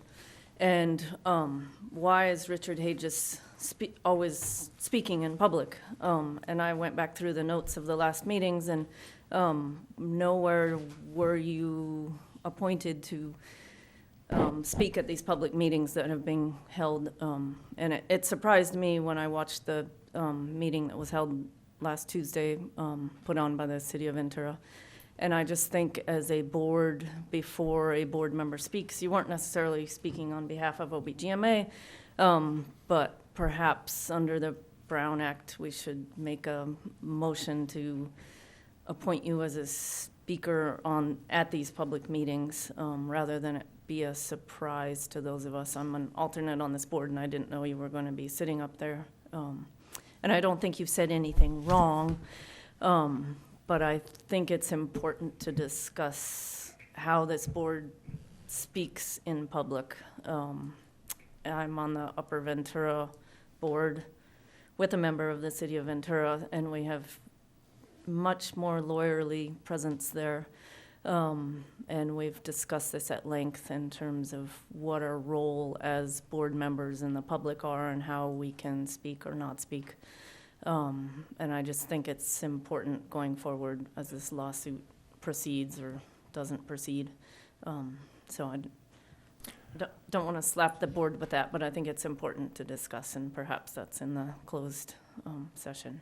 So. Well, I appreciate your concern, and any of the being on that panel was a surprise to me as well. I literally learned about it an hour before, and I wasn't quite sure what it was about. Yeah. And I didn't go there to represent the OBGMA. I went there as a private citizen. Yeah. And I can understand if we were a party to this lawsuit, Yeah. Talking about the lawsuit in general would probably not be something we'd want to do, but we're not a party to it. I'm personally not a party to it. But if we were or become a party to it, I think you're correct. I think we should be very careful about how we represent and who represents policy or public policy here. I just think caution is important as we move forward. And Thank you. Perhaps phrasing what we say in public as my personal opinion, blah, blah, blah, rather than saying I'm on the board of OBGMA, and I think, phrasing Actually, a personal statement is. Emily, just alleviates it's things. more than that. If you're before at the dais, wanting to speak to, say, the Board of Supervisors or anybody else, if you're only telling them your own opinion, you've got to go through your litany of disclaimers before you open your mouth. I am not speaking for OBGMA, CMWD, or the Ojai Valley Sanitary District. I'm here as a public, a private citizen. That's how you do it. That's all I wanted to remind us all of. So, Thanks, Emily. Anything else? All right, the next item is that. There's an item on the agenda to discuss potential role of the Groundwater Management Agency in the ongoing litigation, and I don't think we've determined whether or not that's going to require us to go into closed session. Depends on what we talk about and how far we go, and how comfortable other members of the board are with doing it in any of it in open session. I don't mind talking about it in open session, but in order for me to have an opinion, I got to take it back to the full board of Casitas to find out what I'm authorized to do. This is a pretty big deal. It could be expensive, and it can be time consuming. I got to take it back to the full board To do what? to get the advice from the full board about what I should do. With regard to Should it- intervening. Yeah, are we going to intervene or not? Well, I'm not asking you that. I would assume that would be the case. Right, so, But if you want to talk about that choice in open session, you have privileged information, I'm sure. Other members of this, almost all of us are in one way or another a party to this. If you don't feel that you can discuss it freely, I think here's if we what I have can a say. discussion, it would be helpful to be able to freely discuss it. Okay, here's what I can say. I've only been to one of the consumer group meetings, which was mostly chaired by the principal's attorneys. Casitas took the ad hoc adjudication committee to the last one that they had at San Juan yard for the city. I haven't seen the stipulated judgment. It's been held very close to the vest of the attorneys involved. But what I understand, my understanding of what they've done so far is to pick all the low-hanging fruit. And they haven't gotten down to the nitty-gritty of the case, which is flows and where the water's coming from, if there's going to be any water. So now I should shut up. Okay. The reason, I talked to Peter about this, and the reason that I asked to have it on the agenda, and the board can decide how far we want to go with discussing it, is that the little I know about what is going on, I can see that there's no one who represents Ojai or the Ojai Basin in these negotiations. There are people who represent pieces of it. I mean, Jim, I'm sure, has, and he and other farmers have attorneys that are involved in this, and Casitas is involved in it. But the interests of the city of Ojai and the Ojai Basin in general really are not represented there as a single entity. Not as a single entity, but one of your largest pumpers, CMWD, is certainly there. And between the groundwater and the surface water, they have a lot on their shoulders. I agree, but Casitas' interests are only a small part related to the Ojai Valley. Their interests are, huge part of their interests are on the Ventura River. So my concern is, as this moves forward, and you hear rumors of an agreement being drafted.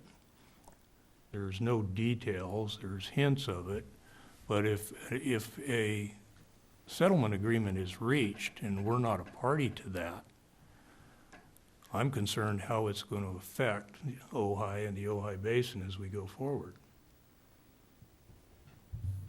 And so you should. And I think so should this organization. Well, and I would be concerned about that impact on the groundwater sustainability plan process that we're Yes. having to engage in. So that brings, excuse me, you know,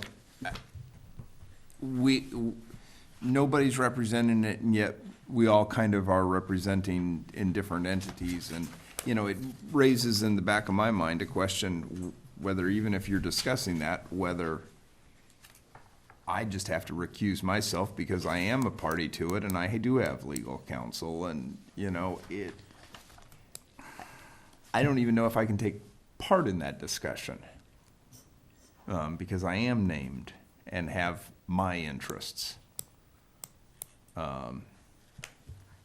So I'd actually, you know, as the more Russ talked and the more you say it in that way, but yet we all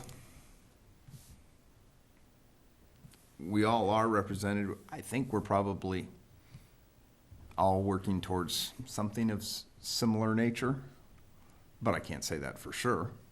But it's, you know, so I think it's an interesting thing that, you know, I'd table it and let's bring it back to the next meeting and see where we're at. Well, my only concern is it's moving rather rapidly in certain areas.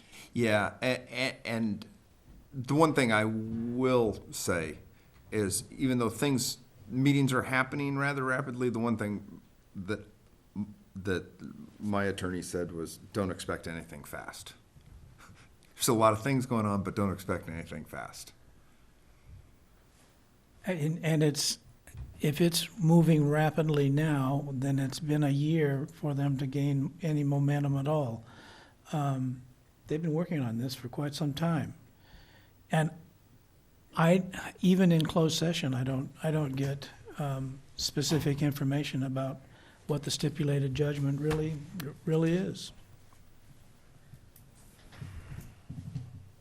And of course, if I did, I can't tell you anyway, which is the anathema to transparency.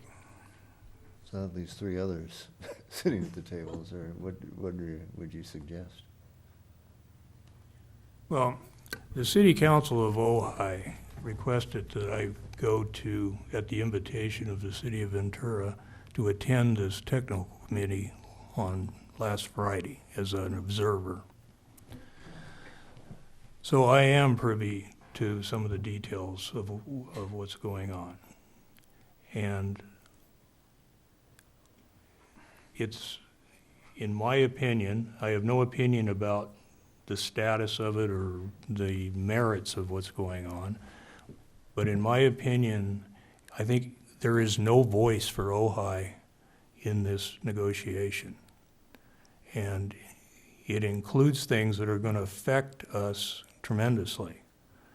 So we do have the right to intervene, which would allow us to participate in this and have a pretty significant voice in the nature of any settlement agreement that finally comes about. As it is now, yes, we have some agricultural representatives there, but as Jim said, they have their own interests to look out for. Casitas has representation there, and they have an interest to look out for. But in general, there isn't anyone that's really speaking to the issues that the Ojai Valley and the city of Ojai have that could be affected by this, whatever action they take.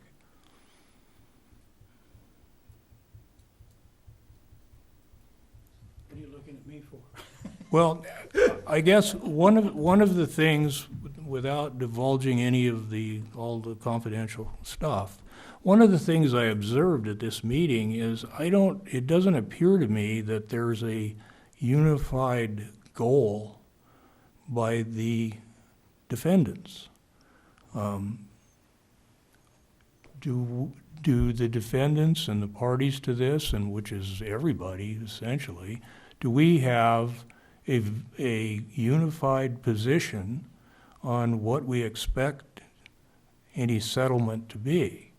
It appeared like each individual group was, defending their particular agency or their particular private business or land, but there was no one speaking in unison on how the defendants want to move forward with this. The city of Ventura is sitting there as though we're all, in working together, but in reality, the city of Ventura is the one who filed this against us. And they have the resources, it's their consultants, we all know they have a lot of attorneys, and it's them versus the rest of us who are just kind of going off on our own thing. And again, my reaction as being from Ojai was, gee, there's no one here. I mean, I really couldn't say anything. There was no one here representing the interests of the Ojai Basin and the city of Ojai.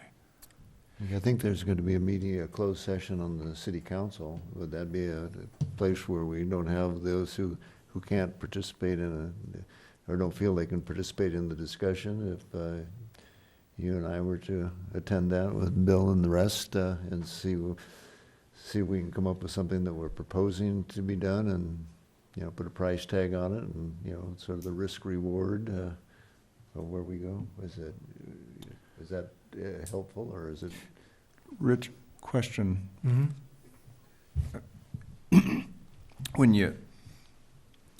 If you were to intervene as OBGMA, do you act as, I don't see how you act as a unifying voice. You act as one more voice that has OBGMA. But, I fully agree with you. We've got to come, and I think, unfortunately, it's the dance that is defined by this process. It's different things, and then they slowly circle around the drain until they come to a pinpoint and become a unified voice. And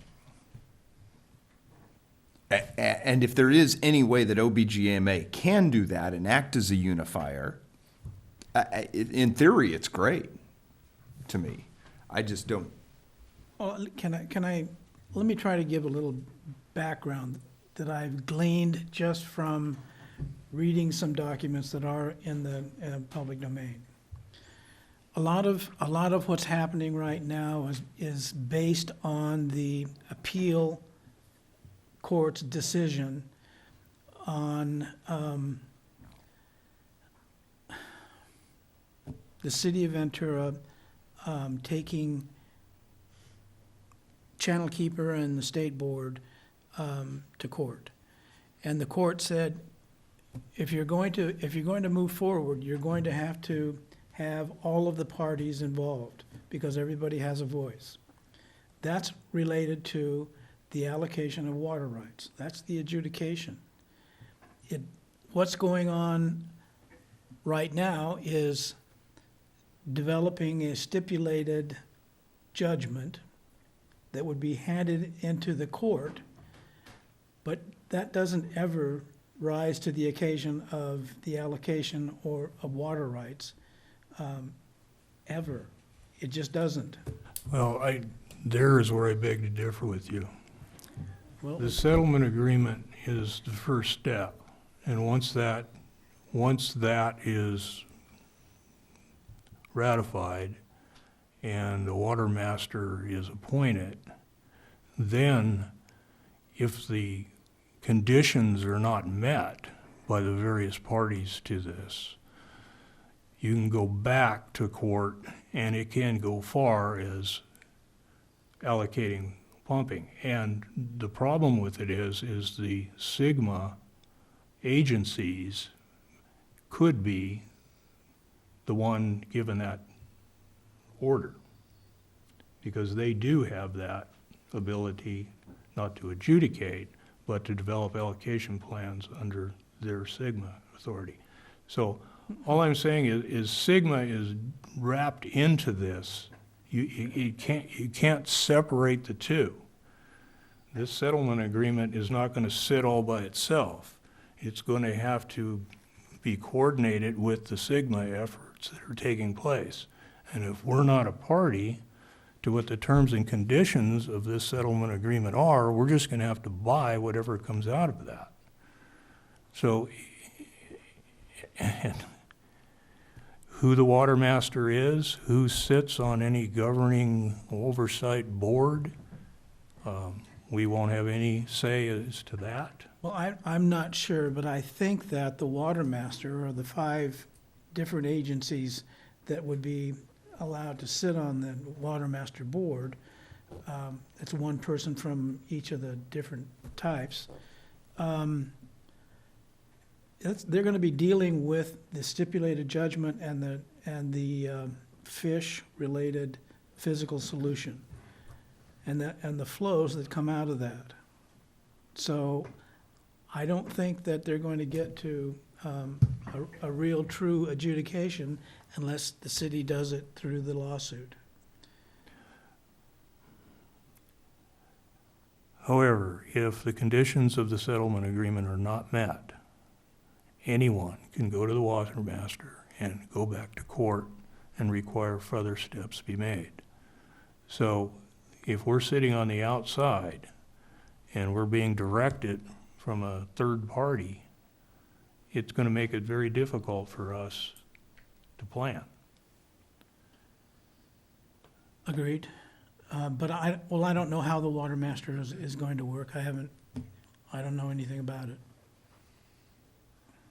Well, I don't believe there's anyone who represents Ojai under the current situation. There's no one that represents Ojai or the Ojai Basin as a whole involved in that. In development of the water master authority and in dealing with the various terms and conditions that are in this settlement agreement. I just think it's, how can we develop a groundwater sustainability plan while we're sitting outside of something that may impact us significantly, may benefit us? You know, that's the other thing. It may benefit us, may save us some time and money, as you said. But if we're on the outside, we don't really have any input into how that's developed. True. But if you're on the inside, you're one person at the table. And I'm not saying that that's bad. I'm just saying you say that, I forget what your verbiage was, but not representing Ojai. But even if you're there, you're still going to have all the current parties there representing themselves. Yes. No, we're not going to. I don't think we can pretend to represent the private interests of the various pumpers on the basin. But I think we do represent an agency that's responsible for developing a plan that is supposed to result in a cooperative management of the basin. And if we're not involved in the terms and conditions of this settlement agreement, and worse, we don't even know what they're doing until we're far along with our plan, I just think we're operating in the dark and at a great inconvenience. And we may have something to offer to make this thing work better. Well, I have to raise one other issue, and that's the possibility there may be conflicts of interest between OBGMA and Cedarsville. I don't know what they might be, but that's a possibility, and that puts me in a bad spot. Well, what I would hope is that we could form kind of a joint plan that we're on the same page. I think we both organizations want to accomplish the same thing. So, like I said before, what I observed is it's kind of an every man for himself right now.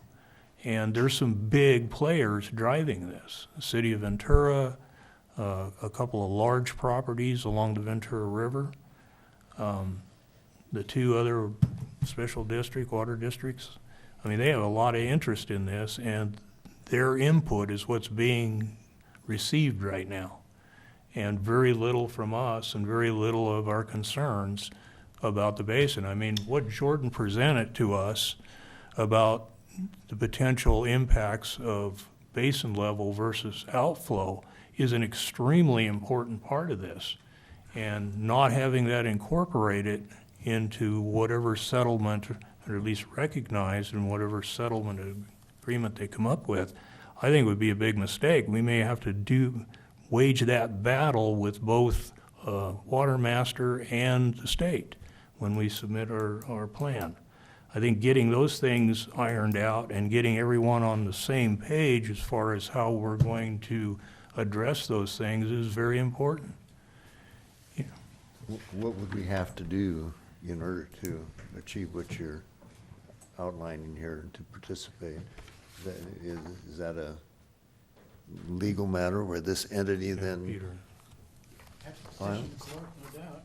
Is it- Yeah, we would need to make a motion to intervene. The agency, as a groundwater sustainability agency, has the right to intervene as a matter of right, statutory right, so I don't think that would be a big problem. What might be helpful is for everybody to understand that once the agency intervenes, it doesn't mean that now necessarily there would be a lot of money spent litigating issues and paying attorney's fees. The board could easily appoint one of the board members to go and attend settlement meetings and do a lot of the work that otherwise would be done by an attorney. I don't think there's any magic or anything special that requires that an attorney be present. But there will be most definitely things that come along, and perhaps those things that involve the court directly that would require an attorney's work. But I don't think that. I just want to have the board understand and be aware of the fact that intervening in the litigation doesn't mean, okay, now the board sits back and pays an attorney, whether it be me, whether it be some other counsel, to go and carte blanche, start litigating, participating. Yeah, so on and so forth. what does it cost to get a seat at the table, in effect? To intervene? The motion to intervene, I haven't thought about that. I would say it was not be inordinately expensive. A few $1,000s, I would imagine. And would you're certainly, the most knowledgeable of all of us, would you take a seat at that table under our authority if we were to intervene? Well, initially, where they're at right now isn't really that complicated. But, yeah, I don't mind doing that. What would be the next step if it got more complicated? Do we have to bring? Well, this there's in? legal matters. If we're going to be a major player and a party to the settlement agreement, and we're going to have an attorney deal with the other attorneys. I don't know if they're anywhere close to that yet. But I think there are proposals on the table that I do not believe are in the best interest of our agency or the best interest of the Ojai Valley in general. They're not there because somebody's trying to do something to us. I think they're there because we haven't had a voice.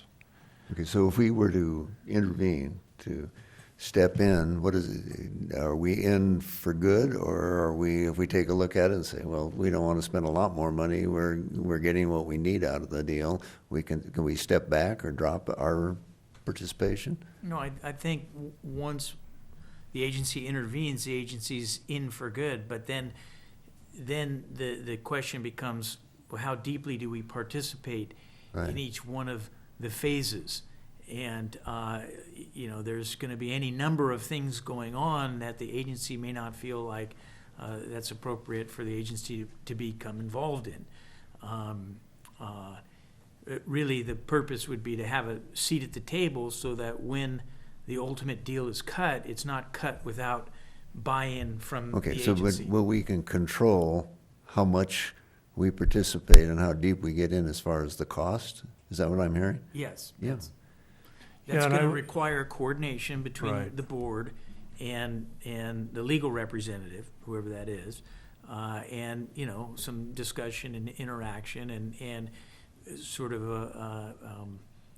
on an ongoing basis, there might need to be, some points at which there might be more involvement, others less involvement. It's just keeping track of what's happening in the litigation, having access to information, and making decisions on how deeply or not the agency wants to be participating. Yeah, I would say right now, the focus is on the Ventura River. The major issues are on the Ventura River. We're just kind of a minor sidebar. In fact,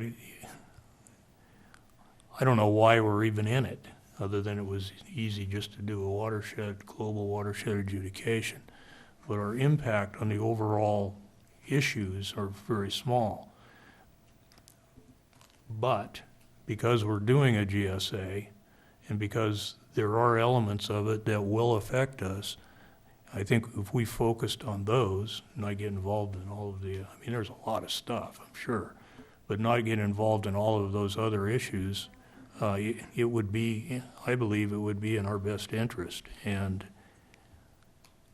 having more information and being able to at least discuss our issues in these meetings with the technical people, I think is really important, because from my observation, the people at the table have no idea how this basin works and no idea of what we're trying to do up here.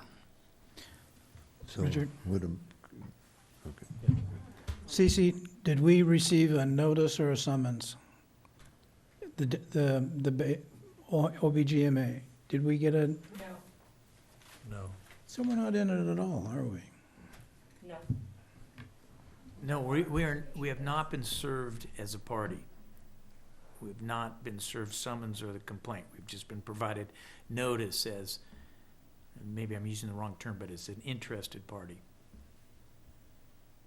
Well, when BBK sends out information, like some of the things that were in this packet, they did list all 4 basins. Mm-hmm. For some reason, they want information from us, right? But that's it. I just want to reiterate that I think that the stipulated judgment, first of all, is not a settlement. You know what? It's not a settlement. Call it what it is, stipulated judgment and physical solution, which is apart from the adjudication lawsuit.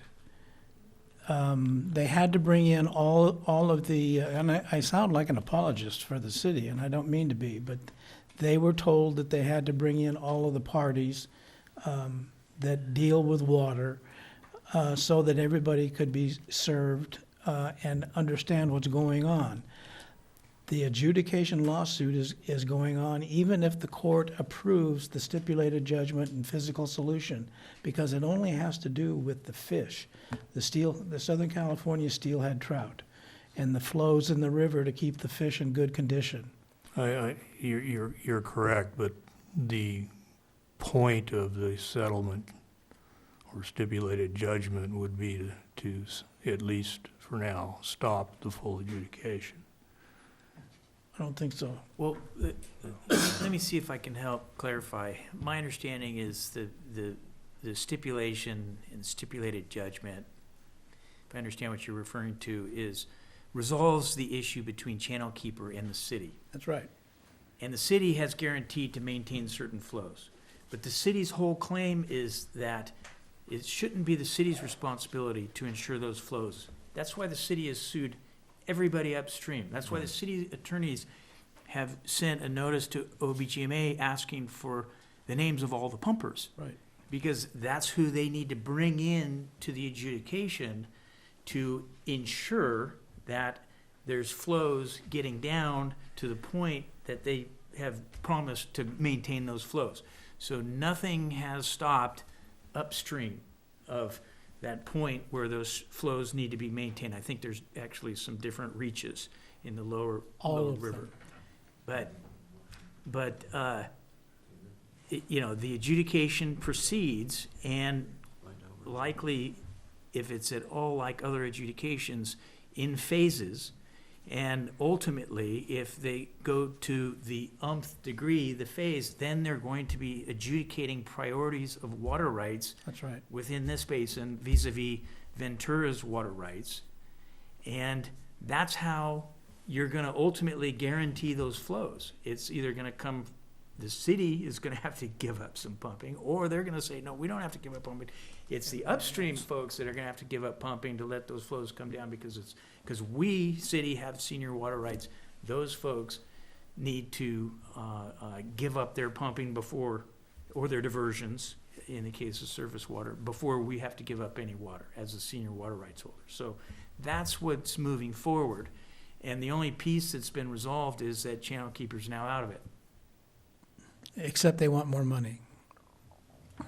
But the settlement agreement they're working on now is to prevent a full adjudication by coming up. No, not. That's not the way it works, Richard. It's to postpone it, it's to come to some kind of symbiotic relation for now. That's actually why, Well, I disagree. I mean, this is to, it isn't going to ensure that it doesn't occur, but it is to stay, or whatever you want to call it, the full adjudication, because this settlement agreement is going to address some of the issues that Ventura and the Channel Keeper had. And if it works, that's as far as it'll go.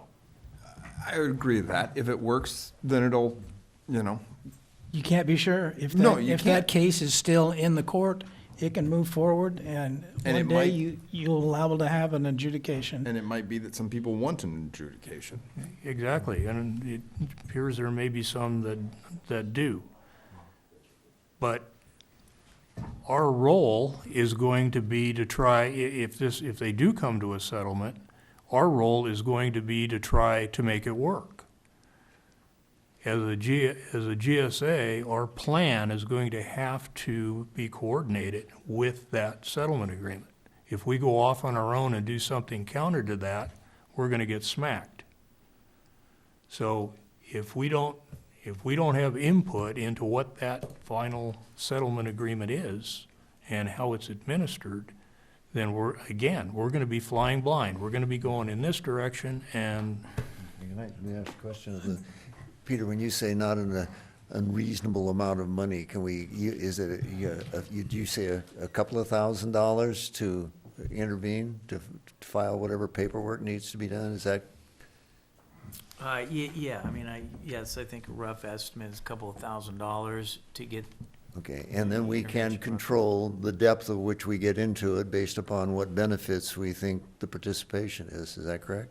I think then the agency, the board, can decide to focus attention on aspects of it that are important to the board and expend money towards that effort. Right, we could add that in, but we could also say, just like right now, if we don't participate at all, there's no cost, but there's also no influence over the process. But if we wish to be influential, once we intervene over certain aspects of it, then it would cost more money, but that would be a separate decision, right?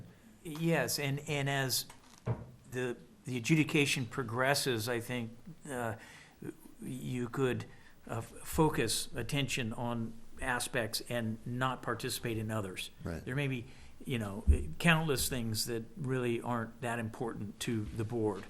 to be participating in. And, you know, it wouldn't be wise expenditure of funds to be, you know, showing up at every meeting and Right, but what I'm getting at is that could we at some point say, now we've seen all the different aspects of this, and we don't think any of them materially affect the basin to the point of spending more money? I'm just trying to figure out whether this is once in, or are you going to just keep being drawn further in? Because I would move that we intervene and see if there's a second to it, or bring this conversation to a conclusion. But are you asking whether there's a viable exit point anywhere along the way? I mean, I don't think so. I think you're in. The question is how deeply you want to participate, and then you know, if you don't want to participate until, say, the very end when the deal's cut, you know, there'd be a bunch of meetings and you'll know when it's getting close, and that's when you want to participate, then you can jump in and participate at that point in time. But other than time and whatever expertise we have to offer, is there an additional cost, like legal fees, as opposed to just? So I do believe I'm not that- envisioning how this is going to work. Right, but- right. No, these are all good questions, and I do envision, you know, somebody is going to need to pay attention to this stuff as it moves forward and be informing the board on, you know, what's happening, and then the board's going to need to decide whether or not it's appropriate to be participating at these different Right, okay. stages along the way. That's my understanding. So of there what is- you're suggesting, right, Richard? Is You that know, what you're? Yes. Yeah. Like I So- said, the majority of the issues don't impact, or most of the contentious issues don't seem to impact us that much. Well, just as a sidebar, there are two existing intervenors in the lawsuit: the State Water Resources Control Board and the California Department of Fish and Wildlife. Those will be the intervenors if you decide to do this.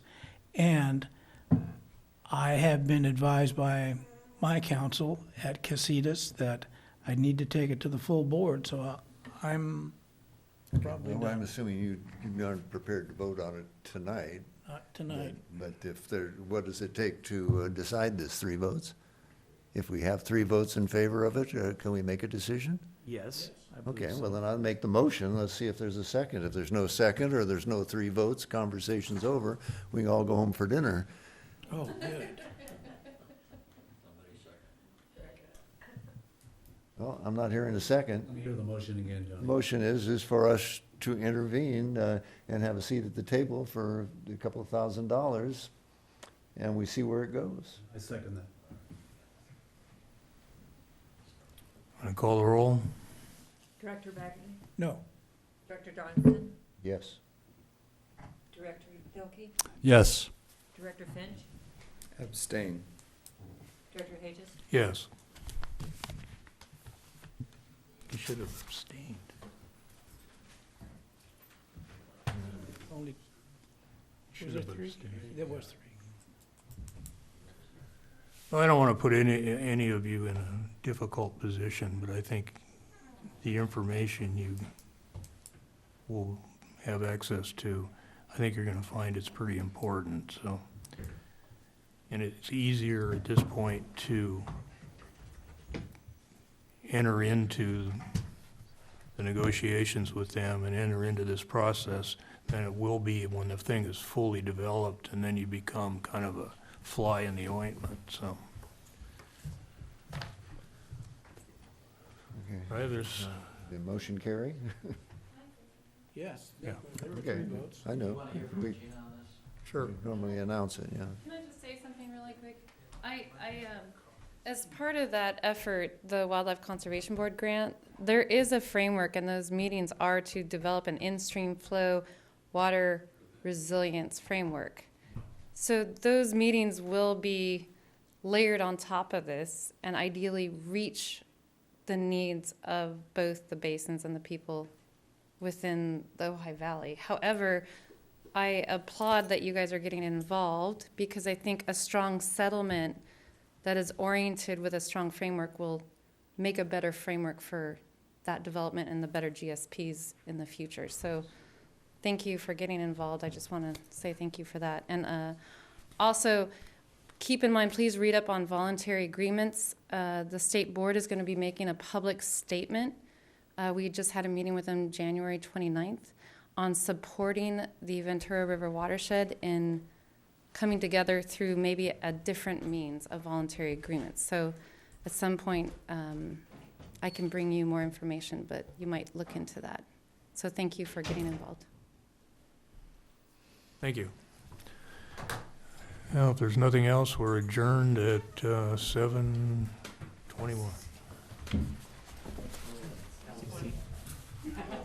Before you run, do you want to have the regular meeting at the end of the month? Oh. One other thing. It may be difficult for us to prepare for our regular meeting, which is only a couple of weeks from now. So we're going to look at some alternate dates so that staff has time to prepare for the next meeting. Or lack thereof. Or lack thereof, yeah. Or lack thereof, staff. Yeah. Well, we still have John. Well, we have the rest of this week and 2 weeks after that. We may make it. I mean, we could make that meeting. I'll plan for it, and if I hear something different, I'll. Sometime if you have some time, I might talk to you. Okay.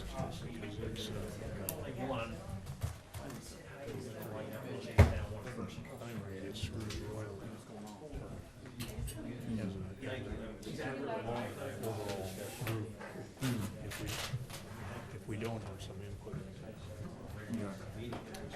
And I'm mostly talking about surface.